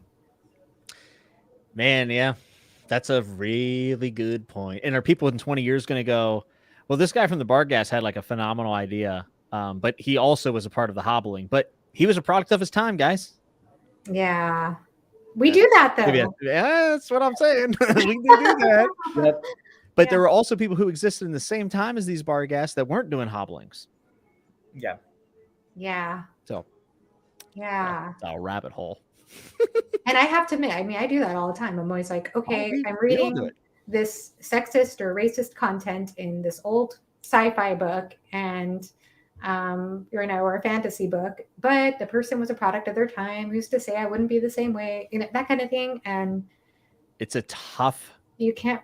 I know. It's tough because shouldn't we then go back to the people who did live during their time that were not racist or were not committing atrocities? Shouldn't we prop them up for being brave if it was commonplace? Shouldn't we then identify the people who stood for good during that time? I mean, I don't know. And you brought up free will like so many times when we've been talking about this series. But I mean, how the person that has a more nuanced perspective or a more evolved perspective, like, did they have resources? Did they have, were they given that knowledge that help them transcend their ignorance? So it's I can tell you that for me personally, and the way I grew up, which I'm not trashing in the belief system I was growing up in, but what I will say is that the way that I was able to expand my horizons and put away a lot of my social biases was knowledge and information that a lot of people that I grew up with don't have the access to. The pieces just never fell in place for them. And I see them still having a very reductive view of the world because of that. And I think it's really dangerous. But on top of that, it's sad. And I feel empathy for them even as they post really dumb shit on Facebook and on Twitter. And I'm like, you just don't have, like, you just never got the access to the knowledge or didn't have that one interaction with that one person that could change everything. I've had conversations with people like that, sadly. I've had conversations with people like that. And some of, I'm not saying I have the most evolved perspective. There are things that I feel like I'm still learning that I'm like, why didn't I know this when I was younger? I feel kind of dumb that I'm learning certain things now. But also, Johanna, think about this. As human beings, these conversations are important, but think about conversations that were one-offs that changed your life, that maybe gave you a different perspective. Malazan does this consistently. And Yeah. I've said this from Memories of Ice on. I said the best parts of Malazan to me are not the battles, or not it's the conversations. The conversation, for instance, between Rake and Whiskey Jack in Memories of Ice was the best part of that book for me. And look how much of a profound impact it changed Rake, you know, who has lived for hundreds of thousands of years. So I love the fact that Erikson puts weight on just single interactions between characters and the dialogue back and forth, because in real life, I think that has a big impact on us. Those are some of the moments that stick with me the most in the series, to be honest with you. Yeah. They could be they're just these short little interactions that it's funny. I mean, like, not that the other big moments don't have a huge impact on me. They do. But then I'll read something that seems like a short exchange, and I just like, the tears just stream out of my eyes. Like all of a sudden, I'm like, wait a minute, what happened? Yeah. And Philip says, it's perfect. Philip says it's the humanity that emerges from all those conversations. Totally. Yeah. We have people kind of asking if we went over the last bit of the book. We actually haven't. This has been very different. Even Toll the Hounds, I still had some chronological order. This has been a free-for-all, which I'm really enjoying. Sorry. No, it's totally fine. I would like to divulge into the notes of, and this is going to be a little bit of like what happened. But I think as we reach towards this end of the stream, I kind of wanted to go through all of part 4. So I will kind of go through bullet points, and we can talk through it out, and we can go wherever it leads. But one quote I wanted to read from this, 2 quotes actually that stuck with me, and these are not necessarily quotes that'll change your life, but I thought were just bangers. All right, what are they? I love quotes. Strangers, you bring pain, you bring suffering, you bring to so many dreams. It's to so many dreams the dust of death. But strangers, I am Icarium, and I bring far worse. Let's fucking go. Like, are you kidding me, dude? Like, I read that, Johanna, and I literally was like banging the book against my knee. I think I had a similar reaction. I read that. Oh my God. Are you kidding? And then were you confused at all about our Icarium in this book? So, yeah, you know what? We haven't really talked about this. So I picked up, and I can actually even bring it up on my notes, because I put in big bold letters, like I always do, prediction that Breath has a fear of drowning and licked old blood from her fingers in joy. And I immediately said that's Feather Witch. And in my Discord, people who were reading along or watching my reactions can attest this. I did put this. I said, there's no way Breath isn't Feather Witch. She drowned. She hates elder gods. She's like licking old blood off her fingers and enjoying it. I said, it has to be her. Yuck. It just has to be. And I thought that her end was so tragic and monumental that she would have to pop back up. And she did. I was right. So I think I have a bias that my prediction came true. So I was like, I love Icarium stuff. But going into that big dragon hold and realizing there's this like weird like thing going on where like these people are living inside Icarium, and he's made all these new warns from the machine that he turned on. I mean, I love that stuff. Like, that was wild. I love that stuff. And I'm not saying I understood every single piece. Or even the prologue, because you get some of that in the prologue too, don't you? Yes, we do. In the prologue, let's see. We have the refugee train. We meet Caliph. So it switches mysterious narrator that has Seb, Last, Asane, Nepet, Breath, Rotos, and Taxilian. They're in some sort of wastelands, and the POV switches to a group of Cape Moths looking down on the speaker, a single gaunt figure, skin of dusty green and tusk, carrying a sword, a lone wanderer who spoke in 7 voices. And I put in my notes, I believe this is Icarium, and it was. That's great. That's amazing. I didn't know it. Green skin and tusk. When you brought it up, and I was like, oh. Green skin, tusk, being a weirdo. I'm like, it's Icarium. I don't know why it didn't. I think I had it in my head that he was. I don't know what I had in my head about our Icarium. It just, I don't know. We talk about latching on to characters, like you latched on. Well, because he was a ghost, right? He was described as a ghost, and that confused me. Well, I knew he had flipped the machine on, right? Or tried to fire up the machine. Okay. I don't remember every detail of that, but I knew like, okay, there's a huge fallout from this. And then the bright light, Taxilian's being seen. That's the other tip, is that Taxilian is seen in this group. We know he died. And I started thinking about all these people who died when the machine was flipped and it kind of absorbed them. And I that way better than I did. Well, this is a confusing point to me, though, because Feather Witch wasn't killed by that, but I think she may have died at the same time the machine was turned on. But I don't know why Feather Witch was included in this one. I'm actually not totally sure about that. That was the one where I said, "Ooh, maybe it's not Icarium then." Especially when I figured it was Feather Witch. I'm like, well, she didn't die from the machine being turned on. but she was there. So I don't know exactly why she was there. Someone could probably explain that to me a bit better. But even Jared says it was hard to tell what happened to Akarium at the end of Reaper Scale. Yes, it was hard to tell at the end of Reaper Scale. Thank you. I mean, I was all for it though, because Akarium's one of my favorite characters. Akarium and Mappo. Yeah. I love. Like when they're on the page, I'm in. I'm just totally in. Andy, how did it go? How was the order? Everything good? We're just talking. Oh, you're on mute. Went well. Made some hot chocolate and popcorn. Always fun. You guys get to see me at my coffee shop. It's just an action picture of Andy's day. It's amazing. I love it. Philip wants to know if he can order a coffee from Andy. Andy, do you do deliveries to New Jersey? I feel like Amazon will probably spill most of that coffee, but I can give it a go. Philip actually has bought merch from my bookstore before. Yay, though, that's so nice. He's friend. an absolute Chad. Absolute Chad. Did you say he's a Chad? He's a Chad. He's Professor Chad. Vladimir says Feather Witch is there in Akarium because Errant rejected her soul. See, I knew I missed something with that. Because everybody else, I think that is dead at that point. Maybe not. Is it Ratos? I don't know if he is. I might be wrong on that one. But I knew Taxilion's the one I picked up on. So I knew kind of what was going on. And I knew it was like this meta thing where like they're living in Akarium and he's talking with 7 voices, but it's one person and pretty wild. Also, Oso wants to know if he can order books from your store, Andy. You can't order books directly from my store, but if you ever use bookshop.org, you can just search bookshop.org. The name of our bookstore is Garden Party Books, and a portion of whatever you buy there, even if it's not from our store, will go to us. Bookshop.org is an awesome organization. Always buy your books from them because they really support small little indie bookstores. Thanks awesome. For asking, Oso. That's great. Yes, thank you, Oso. Appreciate that. Philip says he's wearing your t-shirt right now. Yeah. Philip has the coolest t-shirts. I love Philip's t-shirts. Yeah. One thing I want to highlight from Akarium's thing, I mean, we all know it was very weird and it all cultivates in like the Skykeep madness that happens at the end, which we're going to kind of go through chronologically what happens at the end. But one thing I really liked was Taxillion, like going on a murdering spree. Like, not that I support that, but like it felt like very Jason Voorhees. You know what I mean? Like, it's just like Taxillion's going to get you. And I'm like, whoa, what the like, what is happening right now? At least I think it was Taxillion.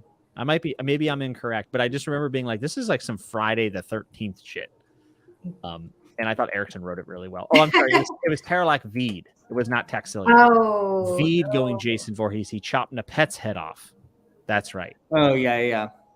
Yes. And Veed, Taxillion, and Feather Witch go back into Akarium as stains on his soul. And he is now ready to take his throne, which seems to almost be like a machine in itself.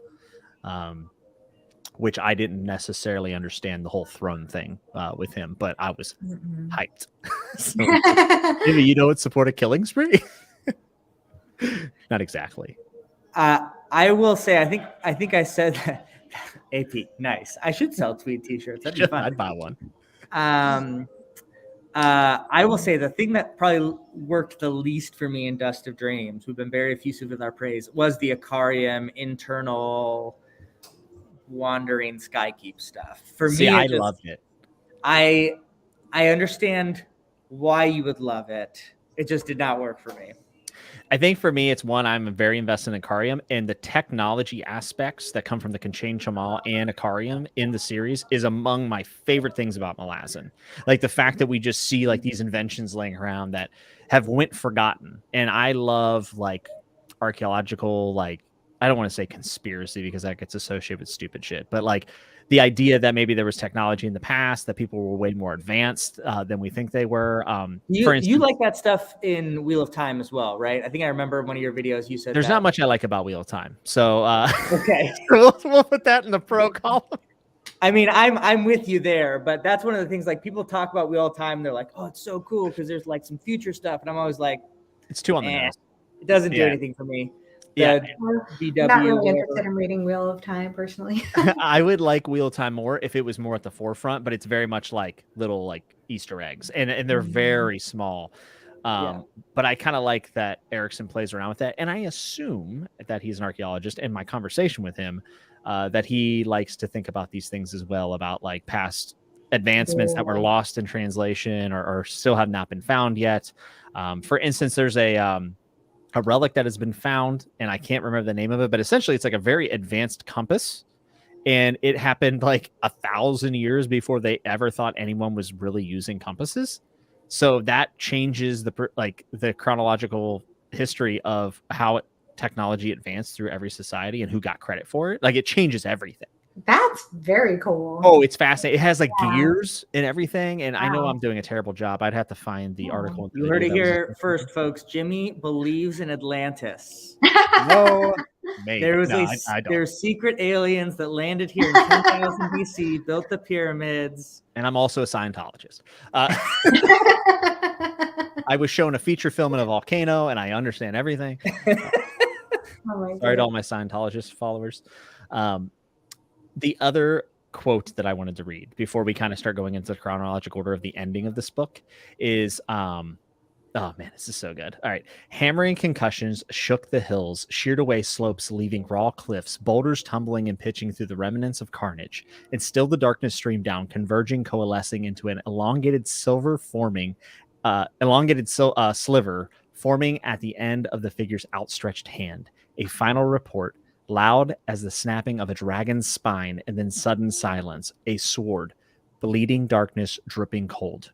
Overhead, the late afternoon sunlight burned the sky. He slowly scanned the ground, even as desiccated fragments of hide and flesh began raining from the heavens, and then he stepped forward, bending down to retrieve a battered scabbard. He slid the sword home. A sultry wind swept through the length of the valley, gathering streamers of steam. He stood for a time, studying the scene on all sides. Ah, my love, forgive me. He set out, boots crunching on the dead. Return to the world, Draconis. Are you kidding? Good. Are you kidding? So good. That's amazing. I'll put that against anything ever written. Yes. I think I remember reading that. I got chills. Dude, Draconis. Maybe so when I think of entrances in Malazan or fantasy, I think of Andamana Rake from Gardens of the Moon. That tops it for me. Draconis' entry into this, like, alive again. And it also says something. Whenever I was introduced to him inside of Dragnapur, I didn't get this. Feeling. Now that he's alive, I think we see the power of life. And we see this with the Talana Mass. We see this with Dasima Tor between him and Desambre, like how he changes whether male and bug. Bug is totally different than male, in my opinion, at least. Yeah. No, that's a good point. I never honestly thought about. Like your role in the story when you're playing a human, or you're playing dead, or you're playing live. Like, it feels like it has like just different atmosphere. And to capture that and still be consistent with the core character that we know. Tremendous. That's brilliant. That's brilliant writing right there. Brilliant. I would love to get to know Draconis more. I think, and Philip can let us know in the chat which Malazan book. I think it's Carcanis, but I could be wrong. I think Carcanis too. I think you're right. Yeah. I would say, Jimmy, I would say that's my second favorite entrance in the series. My favorite is still Hood getting to Darujhistan. It's much longer, obviously, but when Hood enters Darujhistan, it's like, whoa. Well, then we get those stories about what's happening because he's alive again. Yep. And then he is also susceptible to human ailments like death, which we'll talk about. Yes, like a beheading of sorts. Oh my God. I love Hood. I love Hood so much. He became one of my favorite characters by the end of the series too. Agreed. Yep. Absolutely agreed. It's crazy how many characters suddenly became favorites in the last couple of books. I was like, what? Yep. What's happening? But yeah. What about Tool's entrance in Garden of the Moon? Yeah. Tool is one of my favorite characters. Pretty cool. Yeah. God. I mean, there's not many bad entrances. How about that? You could pick. The hard thing about Tool's entrance in Garden of the Moon is that whole book, I was like, what the hell is going on? So like I couldn't like absorb things. I am actually going to reread Gardens of the Moon when I finish the Crippled God, albeit at a very slower pace. And I'm probably not really going to, it's like not going to be at the forefront of my channel, but I'm personally just going to go back and enjoy Gardens of the Moon. I really want to do that too. I think Let's do it, Johanna. It's very special. Yeah. We could do it. And then we'll do a stream talking about rereading Gardens of the Moon. Oh man. Because I mean, honestly, I'll never forget that. I'm actually going to be posting a video tomorrow on my experience reading this series in a spoiler-free way.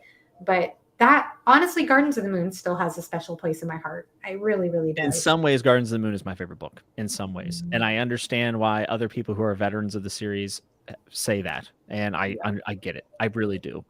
But I like Philip's approach. Whatever book is being read at the time is my favorite. Or whatever we're discussing. I would be more than happy to come talk to you about Gardens of the Moon. I would love that, honestly. I would love to talk to you about Gardens of the Moon. I love AP's videos about them. They're fantastic. Yeah. If you were saying, can you just reread one? So I'll be honest with you folks. I was going to wait till the Crippled God. I think I'm going to reread immediately and sprinkle in the other books, but it's going to be like a chapter a week. Like it's not going to be, this sounds weird, but like, it's not going to be for the channel. It's going to be, and this is always for me, but like, I won't be like, and that's not to say I won't make content about it, but like, it's not going to be at the forefront, like reading 100 pages a day or something like that. I'm going to just enjoy, and I enjoyed this too, but you know what I mean. You know what I mean.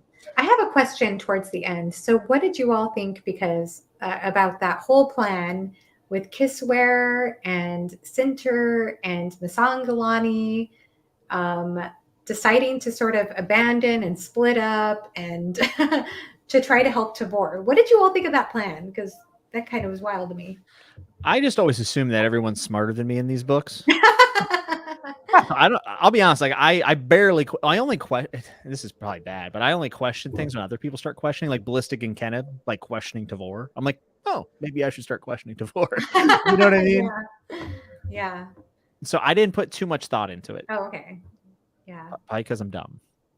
Yeah, no, I was kind of I'm trying to remember specifics, but like I definitely always had faith that Tavor did know what she was doing. I just didn't know. Yeah, like there's just like this mysterious thing. I was like, they're not just going to die here in the desert. There's got to be something. So I was the whole time during that like side mission, I was thinking that they were going to accidentally mess something up. That was kind of my gut. It was kind of like this other something that's going to happen. D-Light says that was confusing. They said it would bolster Tavor, but I can't really tell how it did that. I didn't understand that either. Because the whole thing was that they thought like Tavor is trying to take on this mission all by herself. So we need to help her. But in doing so, we need to split up. Masangalani's going this way. Kissware is going back to, I think, Krugaba and Gaul and the Belk and Abrastal. It was just kind of like, why? I don't know. It was just weird. It was a weird idea. And like they had to, and there was a whole entire possibility of being seen as an abandoner, which could mean death. Yeah, I do remember that. And I also remember, I think that they were supposed to have this meeting and one happens on page and then one of them happens off page. Yeah. So I don't know what people know. You know what I mean?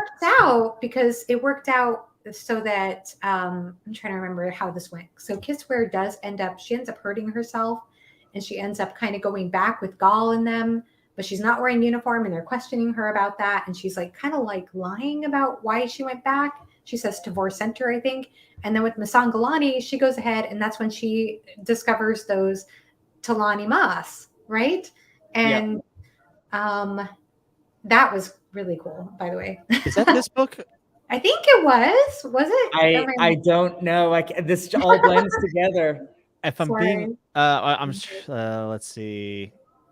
Yeah, so the Talana Mass show up and absolutely massacre the white-faced Barghast. It is in this book. Tol has went mad. His vengeance has been brought along with the Talana Mass. But I don't think it's the ones that we're thinking that come back with Hood, if I'm not mistaken. The Talana Mass that come back with Hood.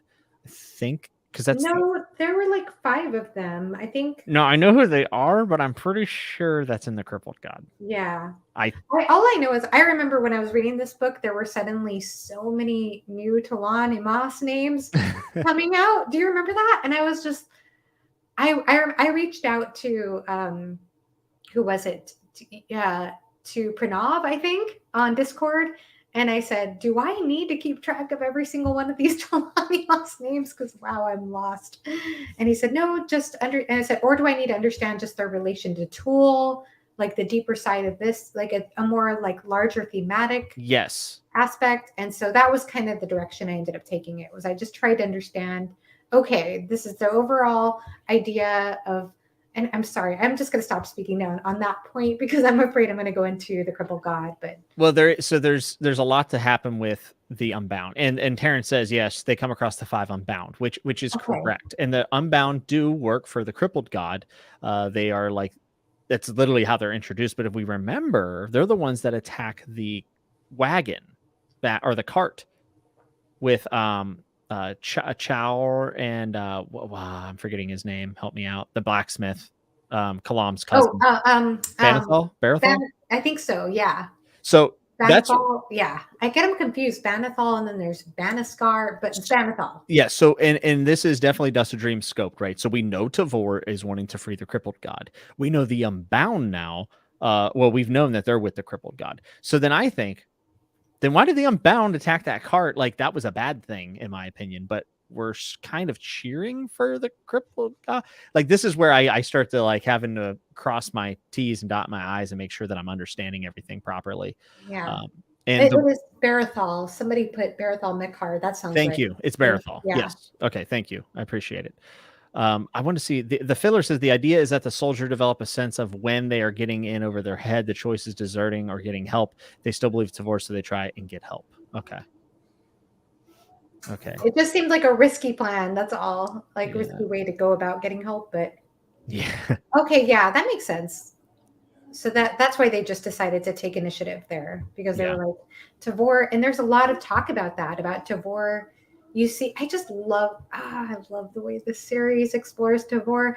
A lot of people I hear say they don't like Tavor, or that they struggle with Tavor because I can't see her perspective. But for me, I honestly have felt fascinated watching her through Listara's perspective, or even this group of women's perspectives, or even just Keneb and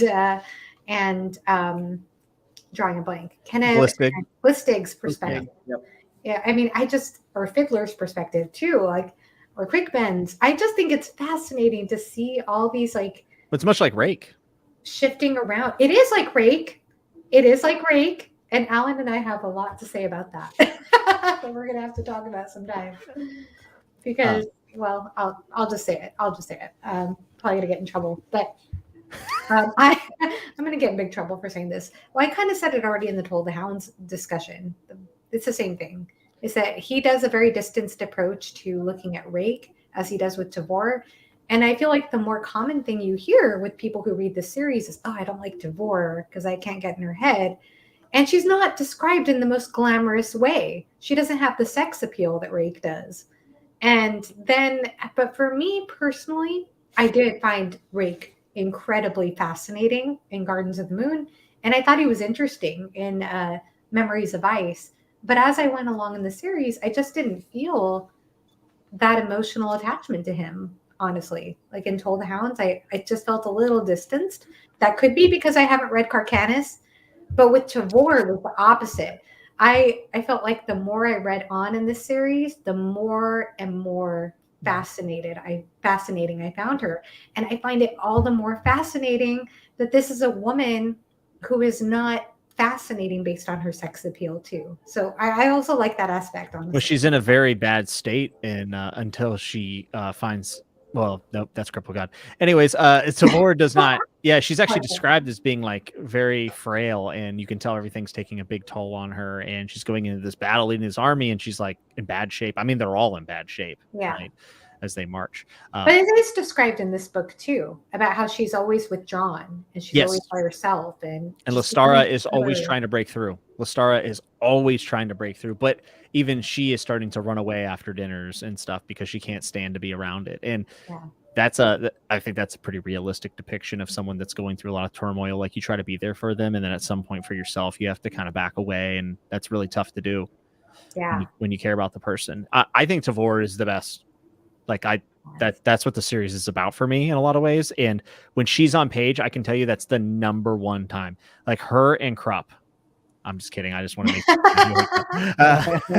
no, but really, when Tavor's on the page, I am paying attention more than ever. It's just something I'm drawn to. I love her story. I love them talking about her as a kid, like mocking battles and winning them. And she's went against every defender or any other adjunct in history and she's better. And it's just like, I don't know. There's like a legend about her in a Yeah. mortal sense that Rake has for like the hundreds of thousands of years and everything he's done and yada, yada, yada. And Rake is cool. I'm not saying I don't like Oh, her, I love Rake. Yeah. but man, Devore, she just won me over so hard in this book. She just won me over. And she didn't make a grand entrance. We were talking about grand entrances a little while ago. Yeah. She didn't make a Draconis or no. In fact, I believe she's brought in like everyone's doubting her. It's like, we got this rookie, and like everyone's like, meh, you know. And we don't. If I'll be honest with you, I actually thought Devore was a villain when we first got introduced. I was very empathetic towards Fellison. Well, I honestly didn't like Devore because we're introduced to her in Gardens of the Moon. House of Chains. Do you remember her in Gardens of the Moon though? There's a scene where Piran goes home. And he interacts with her. Am I right? I'm right, right? No, you are right. No, you are right. Yeah. And they're talking about Fellison because he was much closer to Fellison. And he talks about his like real, like, there's like a real. You're really against her because Perrin is furious. I did not like her. I thought she was, ugh. Well, and the interesting thing about, there's many things. One of the interesting about Devore is like, she doesn't have any of the, you called it sex appeal, Johanna, but also true, like she doesn't have any of like the power. Like she doesn't have Dragnapur. She isn't a god. She's not even like a priest. She's not a mage. Well, she's just, her superpower is like the will to do this. Well, you're right. Yeah. And I think this is signified, and I don't mean to cut you up, but I think it's something that we actually haven't talked about yet, and it's really important. The last reading of the Deck of Dragons happens in this book. Yes. And she is not mentioned. Everyone else gets picked up. Remember, for her, like Fiddler basically says, no, not for her. She has no titles. Yeah, like, and no one else wants to do it either. Like everyone's like, this is a bad idea. She's like, we have to. I'm trying to find my notes. I want to hear interpretations of this reading because I haven't gone back to look at it. I remember I did see in my notes something about Lestara being the champion of life. Is that right? I think we have to wait until Crippled God. Okay. I want to go back to this though because most of the things happen in the Crippled God that are in this reading. Yeah. Okay. So this is the note I have from the reading. I said, the reading ends up drawing out the errand and shit gets wild. People are not read from the deck as much as they are marked by it. Devore knew all along, and when she isn't mentioned, she flinches. We get that little piece. It's very interesting. And she also says that her and Ganos are not allies, which is another big piece of information that we get. And I love Fiddler in this role, and Fiddler in Dust of Dreams becomes one of my probably top 3 favorite characters. Yeah. And he has like the Gambit role here, and it's just beautiful. I love Fiddler so much. Actually, Fiddler is one of the main characters I think of when I think of this series. I think he's one of the main characters. It's the red hair. It is. It's the red hair. I love our red-haired men. I think he probably has. I'm sure someone, AP might have even done an analysis. I'm trying to remember. I think he has the most perspective shots of anyone, right? I could see that. We were saying something about that we think that might be the case. Yeah. That would be my guess. Yeah. But I think that might be the case. Devore not being read out though, and like flinching me. Yeah. Like, oh man. I feel like that's her like accepting. I don't know yet because I haven't finished the book. Did it feel like Fiddler knew something there? Oh yeah. Fiddler is constantly in an internal struggle that he almost doesn't want to admit that he's so important. Like he doesn't want to be. He won't even go around. He won't go around Dead Hedge. He hates Dead Hedge, and he's got his friend back. And they talk about how like the death is more than just a mortal leaving the world, but it's the death of memories, and like you begin the grief process, and like coming back into someone's life, you don't get it all back. And it's actually a really impactful scene. I don't necessarily know if I made any direct notes on it. Out of all my 13 pages, but I will say I was heartbroken when Hedge and Fiddler like were not getting along anymore, because Fiddler really struggles with him being back, and he like doesn't want to be around him at all. Yep, it's rough. I guess we can start talking about like the climax of the books, and I'll kind of go through. And I actually will start with one that Vladimir brought up that people are talking about in the chat, and he says, by the way, the most badass scene was when Bedell threw back the Forquilla Cell voice for the first time. I don't know if you discussed it. I actually was a little confused by this scene, but Jared brings it up that it's at the gates of Acarius, and she's alone against all of the Cell because I think the rest of the snake like go past her, like they're all like running for their lives, and she throws it back with her voice. I was kind of confused by this. Yeah, but Al's magic is obviously wrapped up in the Forquilla Cell. And she has like fire. It's described as fire, like sin. Sin is like consumed by fire inside of her. And in this instance, at this moment, we get that Bedell also has fire inside her. And I'm like, what does that mean? You know what I mean? Yeah. I don't know if I will ever get those answers. I also saw this Reddit post, and this is really random, about like they talk about fire a lot in these last 3 books, and someone was bringing up the fact that there's like a correlation between fire and society, and obviously Malazan has a lot to say about society, as we'll talk about in the Crippled God, but like fire is what brought humans together, like the campfire, and it drew people in, and that's how society started to come together. Yes. And like a lot of the destructive magic is fire. Like sin talks about burning everyone, and it's like maybe society is like in itself a way to destroy human. I don't know. It was fascinating. I think that also goes into the environmental theme too. Yeah. Oh, definitely. We're destroying the world. Definitely. And hurting people. And that was actually something that stuck with me about this particular book. I felt as though this particular book, one is that I feel like it shows really so many of the uglier parts of humanity, not just from humanity's perspective, but through the perspective of other races. Mm-hmm. So you really see the ugliness of humans in this particular book. And I'm trying to see.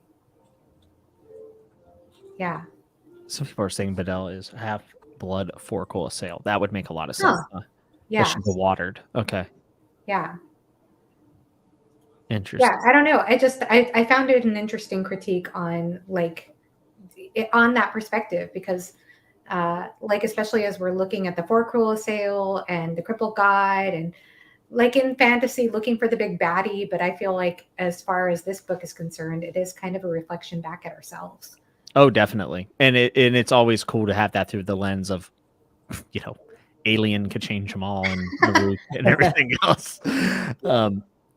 Yeah, but that's really interesting about the fire part. It does come out quite a bit, especially with Sin. And I hadn't noticed it as much with Bedell. Bedell's perspective was interesting. It was kind of hard for me. Parts of me were like, okay, what is this? What is the snake? Is this like a new race? Yeah, I was very confused. I was so confused in this book. And at the same time, I just kind of it's one of those things, like I said, I just kind of rolled with it. That's what I had to do with a lot of the story. But I loved her passages. I really loved her passages. I thought they were poignant. They were powerful. And there's a huge payoff, not in Dust of Dreams, but in Crippled God. Yes. Big time. Yeah, a lot of these points, especially for like the Balkandos and even the March to Clans, is more wrapped up in the Crippled God. So it's kind of hard to talk about the climax of this book, especially without having the final things. But a couple things that I found really interesting towards the end of the book is whenever Ruin finds out that Rake is dead, and he's like crushed. He's absolutely crushed. And Ryad, who was Rudd earlier, which is Udanas's son, is like trying to understand why Ruin is so distraught that Rake is dead, because he thought that they were enemies. I thought that was pretty interesting. And on top of that, we find out that Telerast and Curdle at one point were one woman, a Tist Andy that became Divers and punished by Edgewalker and was changed to Emeralon by Kilimandaros. Which is like, what? Yeah, it was like didn't they become Soul Taken too? Or am I imagining that? No, I think you're right. I think that's correct. Okay. But that was like out of nowhere. I was like, what in the hell? They made me laugh so hard in this book. Oh, I love them. They're like, we might have been lovers or sisters or it was much needed. It's just like, what? one of They my are wild. favorite characters that we've gotten in these back half of the books is Karab. And there's a specific time in this book where he starts comparing Leomin to Tavor. Leomin to Tavor. Yes, I had that highlighted in my notes too. Andy, how do you feel about like that comparison? Because like we don't really see Leomin since he kind of, disappeared and left his troops to die in the Bone Hunters. But like, what do you think are some of the different comparisons between Tavor and Leomin? Yeah, it's fascinating because they put like obviously on like a surface level, both great military leaders that are fighting for a certain ideal. But Leomin basically gets to the point where he either, depending on your reading, like realizes that what he's been fighting for is a lie, or he loses faith. Whichever one, there's a debate around that. But then he becomes really like the Folklore Sale, right? A zealot, someone who just does whatever he needs to do for his own self. And that leads to obviously the horrific Yigatan, whereas Tavor holds the faith, holds the people together, and that leads to what happens next. But I do think it's a great comparison because especially when you're reading this, like Leomin's kind of old news. We haven't seen him since Bone Hunters. There's been no real mention of him, but like that punch of reminding what could happen to Tavor, I think it brings tension that's already there. We're already doubting Tavor, even if we're having that hope. It adds another layer to that. Yeah, it does. And it's definitely placed there on purpose because we immediately find out that Tavor is going to march against the Kachane Naruk. So it's interesting to see that internal dialogue. Oh, Leomin and Tavor. And then Tavor's like, we're going to go do something horrendously dangerous, folks. And we're going to march against them. And we also get to see in that moment, Ruthen Good. Is it Good or Good? I'm going to say Good because I know Ruthen Bad. I know. I've been saying Good in my head, but because of Ruthen Bad, maybe it is Good. I don't know. Well, he's a Storm Rider, apparently.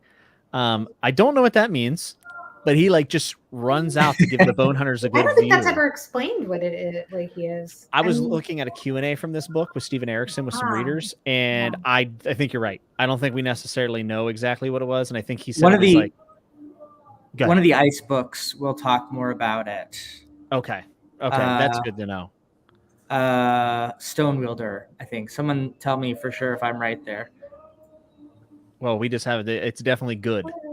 Oh, we got the source. That's amazing. But I loved him it's like he's a Storm Rider, even though I wasn't sure what that meant. I was like, sounds like a pretty big deal. And then he's going to go give the Bone Hunters a good view of what's to come against these Naruk. And everything in this scene is cold. Everything is ice. And I think that it's like, man, so atmospheric. Yes. So good. And what about the Naruk having those wire-bound clubs that are shooting out magic? Like lightning, and I'm like, this is the most epic fantasy of all time. Yes, there's no argument. Yeah. Yeah. I mean, this is definitely like the end of Crippled God. I think. Well, I can't keep talking about the Crippled God, but if there's any question, but even this battle itself is nuts. Oh yeah, and we get right into it, and we lose Keneb and Ebron. And Ebron's been kind of like, for me, in the background most of the time. But Keneb hit me a little bit, man. Yeah. It really did, especially with his relationship with Blistig and them going back and forth and stuff. Like there was still some sort of camaraderie there. That's just how these Malazans talk to each other. And we see that with Stormy and Gessler. Am I right? I hope I didn't mess that up. Is it Stormy and Gessler? Stormy and Gessler. Yeah. Because they get kidnapped by Garul, right, and we see them bickering among each other, and Khaliss like, what the hell's wrong with these two? This doesn't make any sense. But I felt that relationship between Keneb and Blistig as well, and when Keneb went down and Blistig sees it, and I think that had a massive impact on Blistig and what is to come for him in the Crippled God. That's interesting, just thinking about that. So Keneb and Blistig, and then Hedge and Fiddler, and then we're kind of going through their own struggle. Good point. And then looking at Stormy and Gessler and their interactions with each other, which are they're interesting.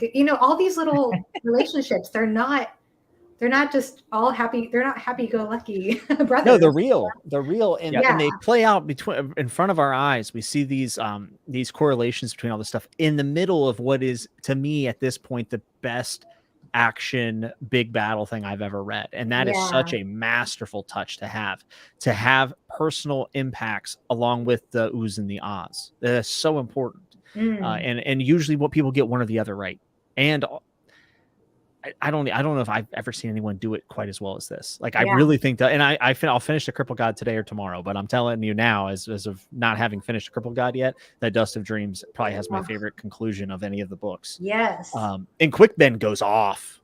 He goes off and blocks all the magic from the Naru, and I love Quick Ben, so I was hyped about that. But then what about Bottle too? And Bottle's great. Like, Bottle, I feel is like junior Quick Ben in a lot of ways. Yeah, like I look at him like knuckle that. In the hole. Yeah. But whenever Quick Ben lights the air on fire, and one piece almost hits Hedge, but Sunrise takes the bolt for him and dies. That got me. Yep, that got me. And then like what makes it all so. Like, all of this is happening, but also I think we are, as the reader, as confused about everything that's happening as the Malazans. Like, it's not expected. Every other ending, we've sort of had a build up, and this kind of comes out of nowhere. But I mean, it comes out of nowhere for the soldiers too. So just like harkening back for Yucatan, like, you get so much in the minds of like the fog of war. While all this other stuff is happening, and like I think Kai said it, like, you're crying, and then you have to say, oh shit, and then there's like this super cool thing that happens, and you're crying again. You know what I mean? It's just like, it's an unbelievably written sort of climax.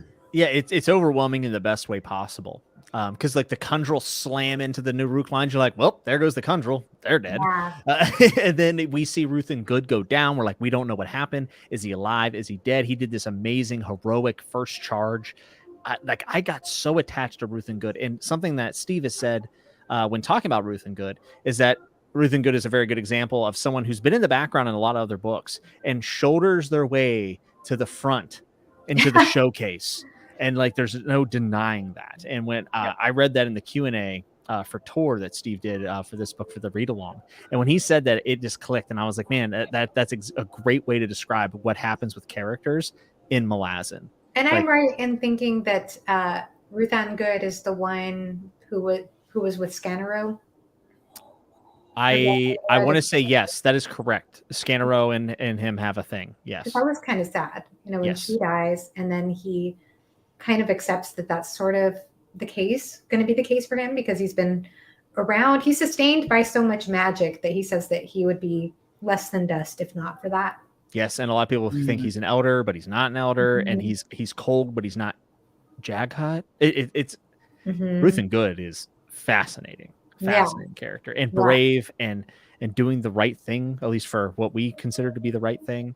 And we see loved his character too. He was fascinating. Absolutely. Yeah, for him and Bottle, I thought Bottle's great, but Bottle really stepped up, because we see him leave his body to possess the Wyval, and use them to attack from above, and the sky is, of course, in Malazan, raining blood. That was amazing. I know that I probably overused the word cinematic for these battle scenes, but it's like, I don't know, I need a thesaurus, but really portal with a sky keep coming through it.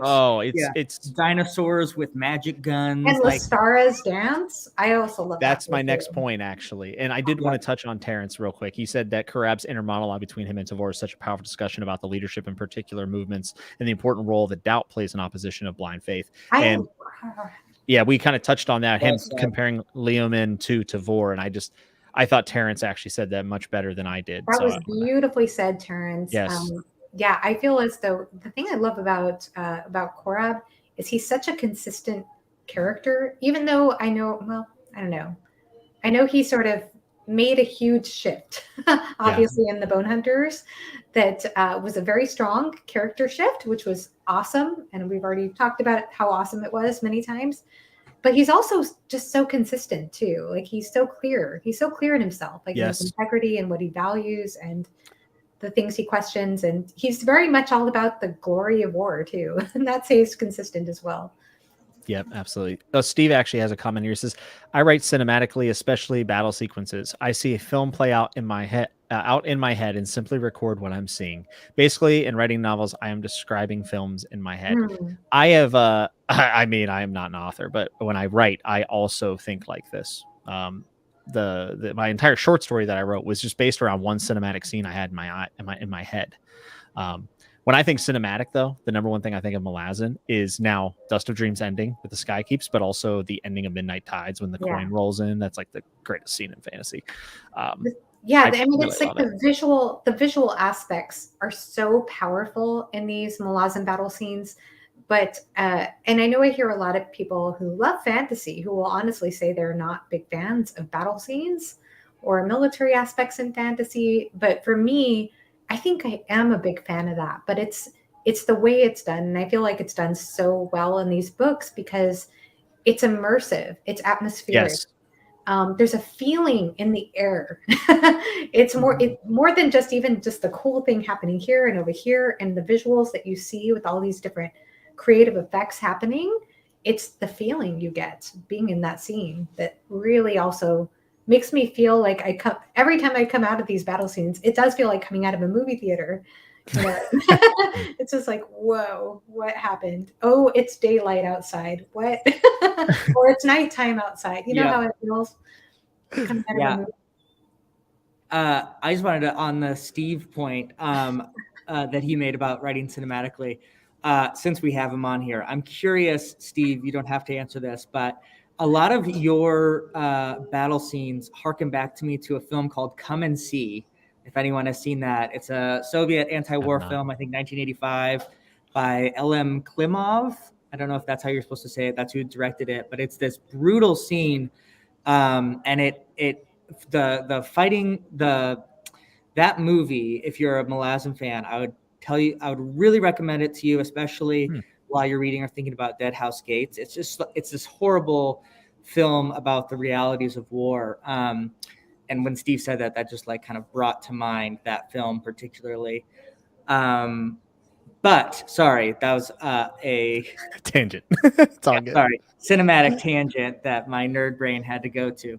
But another thing I wanted to say about the end of Dust of Dreams to kind of retrack us is like, I always kind of tell people like the first 3 books in Malazan, you're like getting used to everything and you're kind of like learning about this world. There's a bunch of weird stuff. Like I said, it's kind of like what the hell's going on for significant periods of time.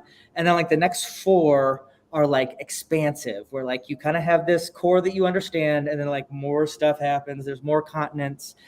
And then these final 3 books, I think, is where it all pays off. And I think it is so cool, just the discussions we've had, the amount of world building that we have ingested to have these discussions, like the Deck of Dragons, the inner politics between like what a Desri and a shield anvil and a mortal sword is in a company. You know what I mean? Like there are so many. In this one, we have to understand not only the Kachin Chamal, but then their side like pseudo species of the Naruk. Naruk. It's a civil war. Mages, like there's so much good world building at the heart of this that I think is just amazing. Yeah. Steve says, well, check it out, Andy. I've watched as many war films as I can. Black Hawk Down was very affecting for me, as was the opening of Saving Private Ryan. Saving Private Ryan is... I never saw Saving Private Ryan. Johanna. Ryan. You should watch it and just like think of the Malazan Marine. Like it's so it's so good. I've often described this, and I think Iskar is the one that put this in my head, so I don't want to take credit for it, but he said that Malazan is the band of brothers of fantasy and maybe just in general of fiction. And I thought that was a great, beautiful way of putting it, because a lot of the times when I do think about the series, of all the bazillion things I think of, I do think of the grunts in the military and the Marines. And man, yeah, these battles are incredible. And not least of all, the most of all for me in this climax, other than the Sky Keeps, that was probably my favorite. Lestara does the shadow dance one more time for Hanar, also protecting Tavor, who we don't know is alive or dead. She's just laying on the ground, and I just put let's effing go because the shadow dance is like, she's going to do it again. She's going to do it again. And Lestara is such an underspoken, undervalued character in the series because as someone who loves Tavor, and every time she's on page, a lot of what we see about Tavor is from Lestara herself. I remember it's been a while, but as I recall, we learn about her background with shadow dancing in House of Chains. Mm-hmm. And one thing we also learn is just how her family, I believe, abandoned her. I remember the word betrayal coming up for her as a very important theme in Lestara's story when she was growing up. And I think as a response to that, she becomes a very devoted, loyal figure. At least that's how I see her, as far as being there for Tavor, even though it's not easy, obviously. Tavor doesn't make things easy. She doesn't make things easy to be close to her. No, she doesn't. But I did appreciate, I mean, so I'm assuming, and of course we do learn more about the shadow dance and how that comes about, or the aspects of that in the Crippled God. So I won't give away anything there, but I did feel like that was a big deal to do that. It wasn't probably just like, oh, I'll just do the shadow dance. I think there's a weight to that when I read that. To that, yeah. Like she's doing it again. It's like, is that taking something from her every time? Which I think it is. It's also making her go to a dark place and touching into powers. Obviously, Cotillion's a little bit involved here somewhere. I think there's more Crippled God information, but there's a lot to it. It's not just her doing her Stone Cold Stunner finishing move. It's not just that. There's a build up to it and a history, and it's well earned. And Lestara is just one of the best characters, I think. And also, let's not forget that she holds the secrets for Tavor. Oh yes, very good point. That's a debt of friendship, I think. And some people could argue that she should tell her. That's another thing, right? I think someone even questions her on that at one point, maybe. I can't really remember. That might be fanfic. There's a lot to say about that. I really want to talk about that when we have our Crippled God talk. I want to talk about that because I think there's a lot to say there. Yeah. D-Light said something that was really interesting. I think the hardest thing to gauge in a battle is time, but I imagine the time for battles would take much longer than can easily translate on the page. And Steve, in his approach, says D-Light, you suspend time because for each soldier, the world reduces to the immediate. Yes. Everything stretches and retracts at the same. Is it just effortless for you to be so goddamn eloquent? That is such a good way of saying it. Yes, I feel that. I mean, I used to be very close to somebody who was an infantryman and who got literally blown by a rocket in Iraq. And so hearing his stories, it really takes me there when I'm reading some of these battlefields in a way. Like, I mean, just the way he talked about time to me kind of relates exactly to what Steve is saying here. Yeah. And also, if you've ever been in a situation where like anxiety or adrenaline is high, things slow down. That's true. Yes. I remember being in some pretty traumatic like wrestling match. I know that sounds strange, but like matches where I was taking a lot of damage and things started slowing down for me because like moments felt death defying at times. Like it really did feel that serious to me. I can in particular remember I'm very afraid of heights, and I remember I was in a ladder match. We had all this crazy stuff planned, and I remember being halfway through it, and I felt like time was just like crawling by, and the referee was like, "All right, you're at 20 minutes," and I'm like, "What?" Like we had 20 minutes so far. I already have like 2 concussions. This is not going well. No, you're absolutely right. I've definitely been like shocked. Anytime you've been in shock or in like a near-death sort of situation, or in a real battle situation in a way like that, yes, time definitely slows down. Yeah. I'm going to read the Akarium quote again because I want to. Okay. Strangers, you bring pain, you bring suffering, you bring to so many dreams the dust of death. But strangers, I am Akarium, and I bring far worse. Best quote in the series, maybe for me. Like Jimmy, you just love Akarium. You are an Akarium. I do love Akarium, dude. He's my bro. I understand he's constantly has head trauma. He doesn't remember things. I get it. I struggle with this too. I forget a lot of stuff. And I build things with code. So me and Akarium are basically the same person is what I'm saying. There you go. Yep. The life stealer is what they call me. Uh, so yeah, we have this. Let's see. We have Gessler and Stormy are with Khalith, and they see a skykeep that is bigger than Moonspawn, and the Malazans cannot believe the size of it. And the Vagath are there. The matron has been chained by 2 assassins, the Chagall, and Garul is now missing. And this is all taking place after Lestara's dance. The Talana Mass show up and absolutely massacre the white-faced Barghast, and Tul has went mad. His vengeance has been brought through the Talana Mass and what he was experiencing, and are once again the murderers. They are the violence that they were in history prior, which I think is a really important moment for the Talana Mass. And Andy, you mentioned this in your review about history repeating itself over and over and over. Yep. We have seen such... I mean, the Talana Mass are fascinating. You could probably do a 3-hour video just talking about them, but to see them once again become the murderers and become the violence is it's heartbreaking in a way, but also I understand because of what Tul has experienced. Yeah, and it's cathartic for the reader, but we have to ask ourselves, is that a catharsis that's good to have? You know what I mean? Because we want that vengeance for obviously the horrific thing we read about, but then it is that cycle that is continuing on. Yeah, it's just a time for self-reflection. I remember thinking that, like, yes, kill them all. You know what I mean? Like, I really was like Anakin, you know, and the women and the children, you know, about this. And then afterwards, I think there is, Tul even says it, like, he's not satisfied. Like, it doesn't do anything except brings back what the Talana Mass had always been. And that, of course, reflects back on the whole point of the whole series, right? Is trying to end that cycle. Yeah. And can you break that cycle? Is it possible? Yeah. That brings me back to that messy heroicism quote I said earlier too. Yeah. Remember how people react. Yeah, that's exactly what I was thinking about when you were talking about that, Andy. Well, I also think about just Dacimal Tor bringing vengeance, the sword vengeance, you know, and then what happens with Rake, and then it's grief. And it's like grief is inevitable at the end of it all. And it's a pretty good commentary, or at least a way to think about vengeance. I think that's a common theme that comes across in a lot of these books.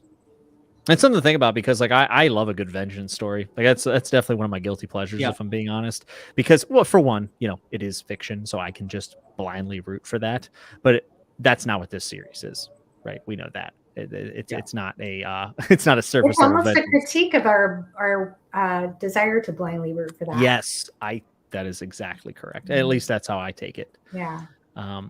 Hey, I just want to say, when Stormy and Gessler are like controlling the Kachane Shamal and like looking through their eyes, I was like, this is like some kind of like messed up virtual reality headset that they're in. You know what I mean? Really good way to put it. Yes. That's the way I kind of took it, and I loved it. Like, the Kachane Shamal Matrix. Yeah, that's so funny. That is so funny. Just imagining like Stormy and Gessler in like their uniforms, and they got these like VR headsets. I don't know. I loved the perspective of those two, especially as they were like, you know, because they're real tacticians, you know. And just how that was just like so amazing to them. Like, I don't know. I think even Clint's perspective of them was like, wow, you know, these people. They're very smart in their own way. The Malazans are something to behold.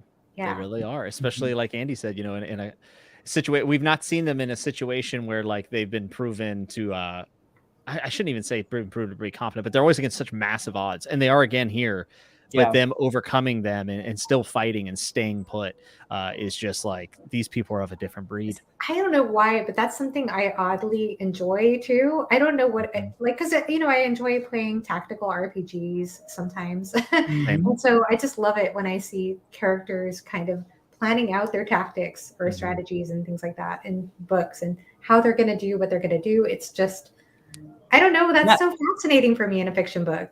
In the chaos, right? Like, okay, we have to get trenches. That's our only shot. We need to hit them from far away. We can't be close up. Yeah.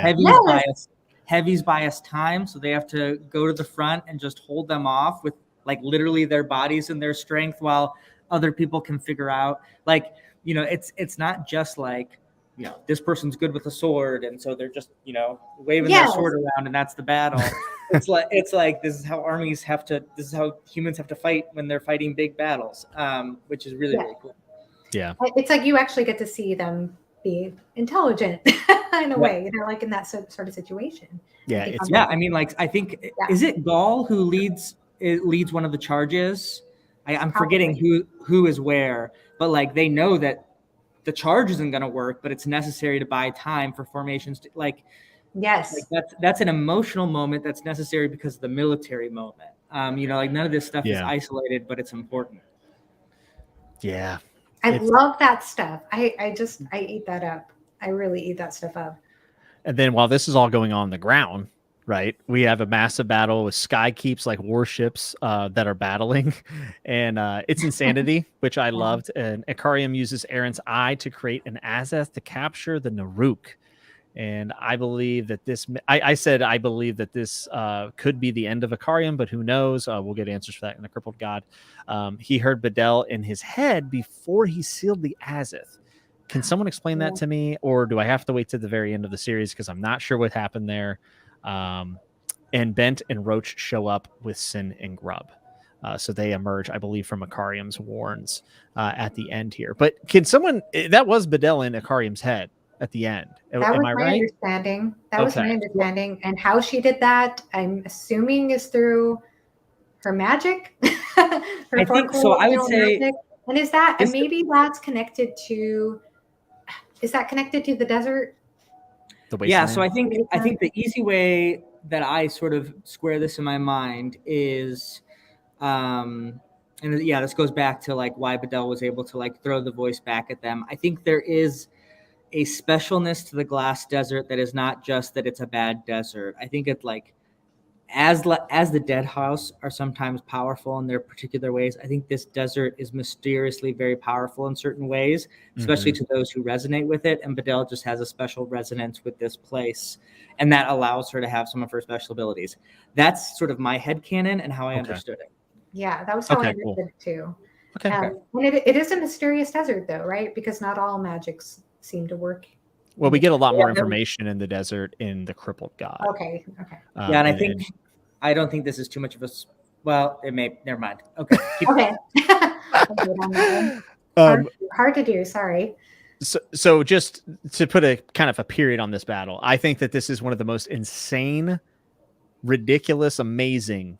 It's the best. It's the best battle I've read. The sky keeps and stuff, and it made like logical sense within the world building. That's the biggest thing. Yeah, hi, Jimmy. Like I said, like there are just some really, and not in a bad way. Not in a bad way, but like there are some. If you think about how this book begins, and then what happens in the middle, and then what happens at the end, there are just some. It's just interesting the way it shifts. It's just. I would love to just reread this battle again. And think about like everything that has built to this point. And I like what Oso says here. Says, I love how the Sky Keeps battle didn't feel out of place, because on thinking back, I could see how something like that could ruin the tone and feel of the world in the hands of a less depth. Yeah, well, it doesn't. That's exactly what I'm saying. You're saying exactly it. Yes, that's it. Makes Malazan logical sense. Malazan logical sense. I love that. I'm gonna quote you on that. Yes. And then we see Errant bleeding from an eye, knowing that the eye has been used to sprout an Azeth. His future is unclear, but we know that Setchel and Kilimandaris are going to go free the Otateral dragon, which is massive. And then we need to talk about Hood, because Hood is on a throne to command the Jaghut, and he's surrounded by, I believe, 13 Jaghut, and comes from ice. And it's just like, they're all laughing, which I also thought was kind of funny because Jagguts are hilarious. Oh man, they're nuts. Yeah, they're nuts. And dude, when Hood's there and he's like, ha, ha, ha, it's just like this amazing, again, cinematic moment. Yep. Yes. And we end the book not knowing who's left of the Bone Hunters. Is Quick been alive? Is he dead? Is Ruthen Good alive? And the Kachin Shamal will accompany the Malazans from here on out, which I think makes them the most formidable force that we've ever seen. Yeah. I mean, basically at the end of this book, the Malazans are broken, and that seems to have not worked. Yeah. It's wild, and definitely not knowing, like, because we leave Tavor with Lestara around. Again, I'm attached to Tavor, so I'm wondering what happened. Dust of Dreams. I just love that title too. It's beautiful. Like everything going to dust, and I don't know. That's just a powerful title. And Hood steals the show with the Jaghut too. I mean, there's so much goodness here. Like, it's just the best. There's so much to this book. I keep forgetting how much there is to these books. I mean, if we had went through every single point that I wrote down I know of these 13 pages, we would be here for about 5 to 6 hours probably. And there are a lot of epic moments. Like, I love whenever, before everything starts going very south for Tool, and he has that moment where he's kind of challenged and he just chops dude's head off. It's it's like, that's my moment. Like, my boy Tool, he gets very, you're doubting me. He goes dark in this book, that's for sure. Are you talking to me? I was kind of shocked. Were you surprised at all when he killed Strahl? That's the character's name, who was with the call. Yes, that was pretty shocking, but I also loved it. Which might say more about me than I wish it did. No. I'm trying to see. I kind of just felt at that point, I was like, whoa, okay, Tool is he's done. He's done with all this. Yeah. There's some other scenes with him that I just can't remember if they're in this book or the Crippled God. So we'll just wait, I guess. I mean, the relief is that next stream we get to just go gloves off, which is wonderful. Yep. And I just so everyone knows, and I want to keep him loyal to this, I begged Jimmy to let me be on the Crippled God stream. So if I'm not there, it's Jimmy's fault. Can I beg to be on there too? Of course. Yes, and the moment, Andy, you asked about is in the I know. In the private chat, there's one of my favorite moments. Oh, it's so good. I just read it. But it's we're not there yet. We're getting close. The Crippled God is just chef's kiss. Ben Brown says, did the shake do anything, Dustin Dreams, or is that on? No, they did. It's kind of setting up the shake going back to the first shore. And Yadon, it has the Huss sword here. When they arrive to the shore, he goes and retrieves that. And I actually love the shake, but I'm going to wait to kind of go off about that until the Crippled God, because that gets more resolved. I just know this. Good move. I love the shake. I actually was very intrigued when they were introduced, which I believe is in Reaper's Gale, I believe. Yeah, I think the 7th. I think it's Reaper's Gale. It was Reaper's Gale. Yes. I, for some reason, attached to them immediately and wanted to know more. And that's great for you. That's great, because I was the opposite. I was like, why are we talking about them in the 7th one? And in this book, I'm like, there's so much good stuff, but why do we keep learning about these people wandering and going to their first home or whatever else? And boy, was I wrong, because where that storyline goes is absolutely worth it. I feel like this is the case actually with each of the books, but I felt like after reading book 10, that book made me look back at a lot of things in Reaper's Gale with a different perspective. Yes. I mean, yeah, I was going to say this made me look at the entire series different, knowing that Tavor wants to free the Crippled God. I'm like, well, might as well start a reread. Yeah, no kidding. Goodness. Fasale says, did you guys talk about... That's what I was wondering about. That was one of the main things I was thinking about. I think that did happen in this book. Yeah, I think that is one of the toughest ones to go about, because they may have been my favorite duo, though I will say that... Draconis and Yubala Pung have to be up there as well, because they're hilarious together. Also, Yubala has the mace. He has the Rilt mace, I believe, and he has the draconian armor that can kill a dragon and all that stuff. So let's keep that in mind as we go into the Crippled God as well. But yeah, the fact that Tool and Talk have this like falling out.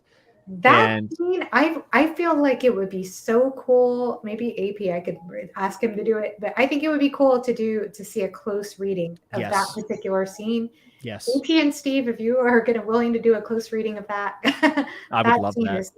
So interesting to me. And we know our Olar Athiel is behind this falling out, and she kind of she manipulates Talk, and Talk is furious about it, obviously. And Olar Athiel is the one who did the Talon ritual, if I'm not mistaken. I believe she's the one that introduced it. So she's a major player going into the Crippled God. We'll get more into her then. But I want to highlight something Steve said. Said you were approaching in the Crippled God certain scenes that haunted me throughout the writing the entire series, scenes I was writing towards. And I think this plays into what we talked about a little bit earlier when we talked about the hobbling and all these things, is that Steve is clearly a very thoughtful writer, and that whenever you're this close to the story and this close to the characters, when you're writing those things, it's not shock and awe. It's not spectacle. It is very emotional, not just for the reader, but for the writer. And I did get that impression even just in one of the last discussions I heard with Steve and with AP. I got the impression that Steve, you as a writer are somebody who likes to to take a very empathetic approach to your characters. Yeah. So that's something that is always worth noting too, especially with that whole concern, because it's definitely not spectacle, as we've said before. Yeah, it's a grueling task sometimes to read through it, and I always think kind of how Malazan's taught me on the other side of it, and I say, think how grueling it would be for the author of this. Yeah, it's not for free. Nothing's for free. Yeah. And with that, I think we've covered the majority. I mean, obviously, there's stuff we're always going to miss, but the next stream is it's the culmination, or if dare I say, a convergence of all of the streams that we've done. I like that. Yes, it is. I might even title it that. We'll see. But it is going to be amazing. I'm very excited. I am going to be finishing the Crippled God this weekend. I was going to do it after the stream, but I have another stream coming up on someone else's channel, so I might not have enough time because I really want to take my time on that last chapter and make the appropriate notes and everything. But I'm very excited. I will. Oh, go ahead. I was to say, Steve said, I have to go on. If I don't go there, how can I expect you to? And that is a handshake between a responsible author and their reader, I think. Oh, wow. in my opinion, I think that is a maybe. Well, I could try. It's an incredible exchange, though, for sure. It's amazing. The whole exchange between Tap and Tool. Oh yeah, it's amazing. Before everyone logs off, if you just finished Dust of Dreams and are about to pick up the Crippled God, a little self promo here on my channel. I have a whole playlist where I give my reaction chapter by chapter as I read through the Crippled God for the first time. So if you want to experience it with me for the first time by chapter, it's on my page. I love those videos. It's not like my reviews that are very like organized. I'm just kind of like sitting there. Honestly, after the last one, I think there's like 20 seconds of silence while I like stare off in the distance. So it's very raw. But it's a reading vlog, isn't it? Yeah, if you want someone to read vlog with it, like literally I recorded it after the end of each chapter.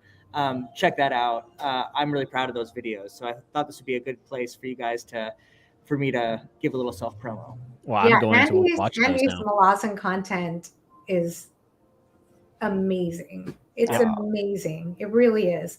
I mean, you are one of the people who is hugely responsible for me continuing the series. I would say Andy, Rhythma, and Philip Chase are the trio that got me. They enlisted me, in the Malazan army. So I will gladly wear that badge. Hell yeah. Well, we'll have you both back for the Crippled God. We'll make it work. We'll get a date that works for everyone. I hope I would love to get AP and Philip in here again, and Alan, and kind of just hash it out, and I'm excited.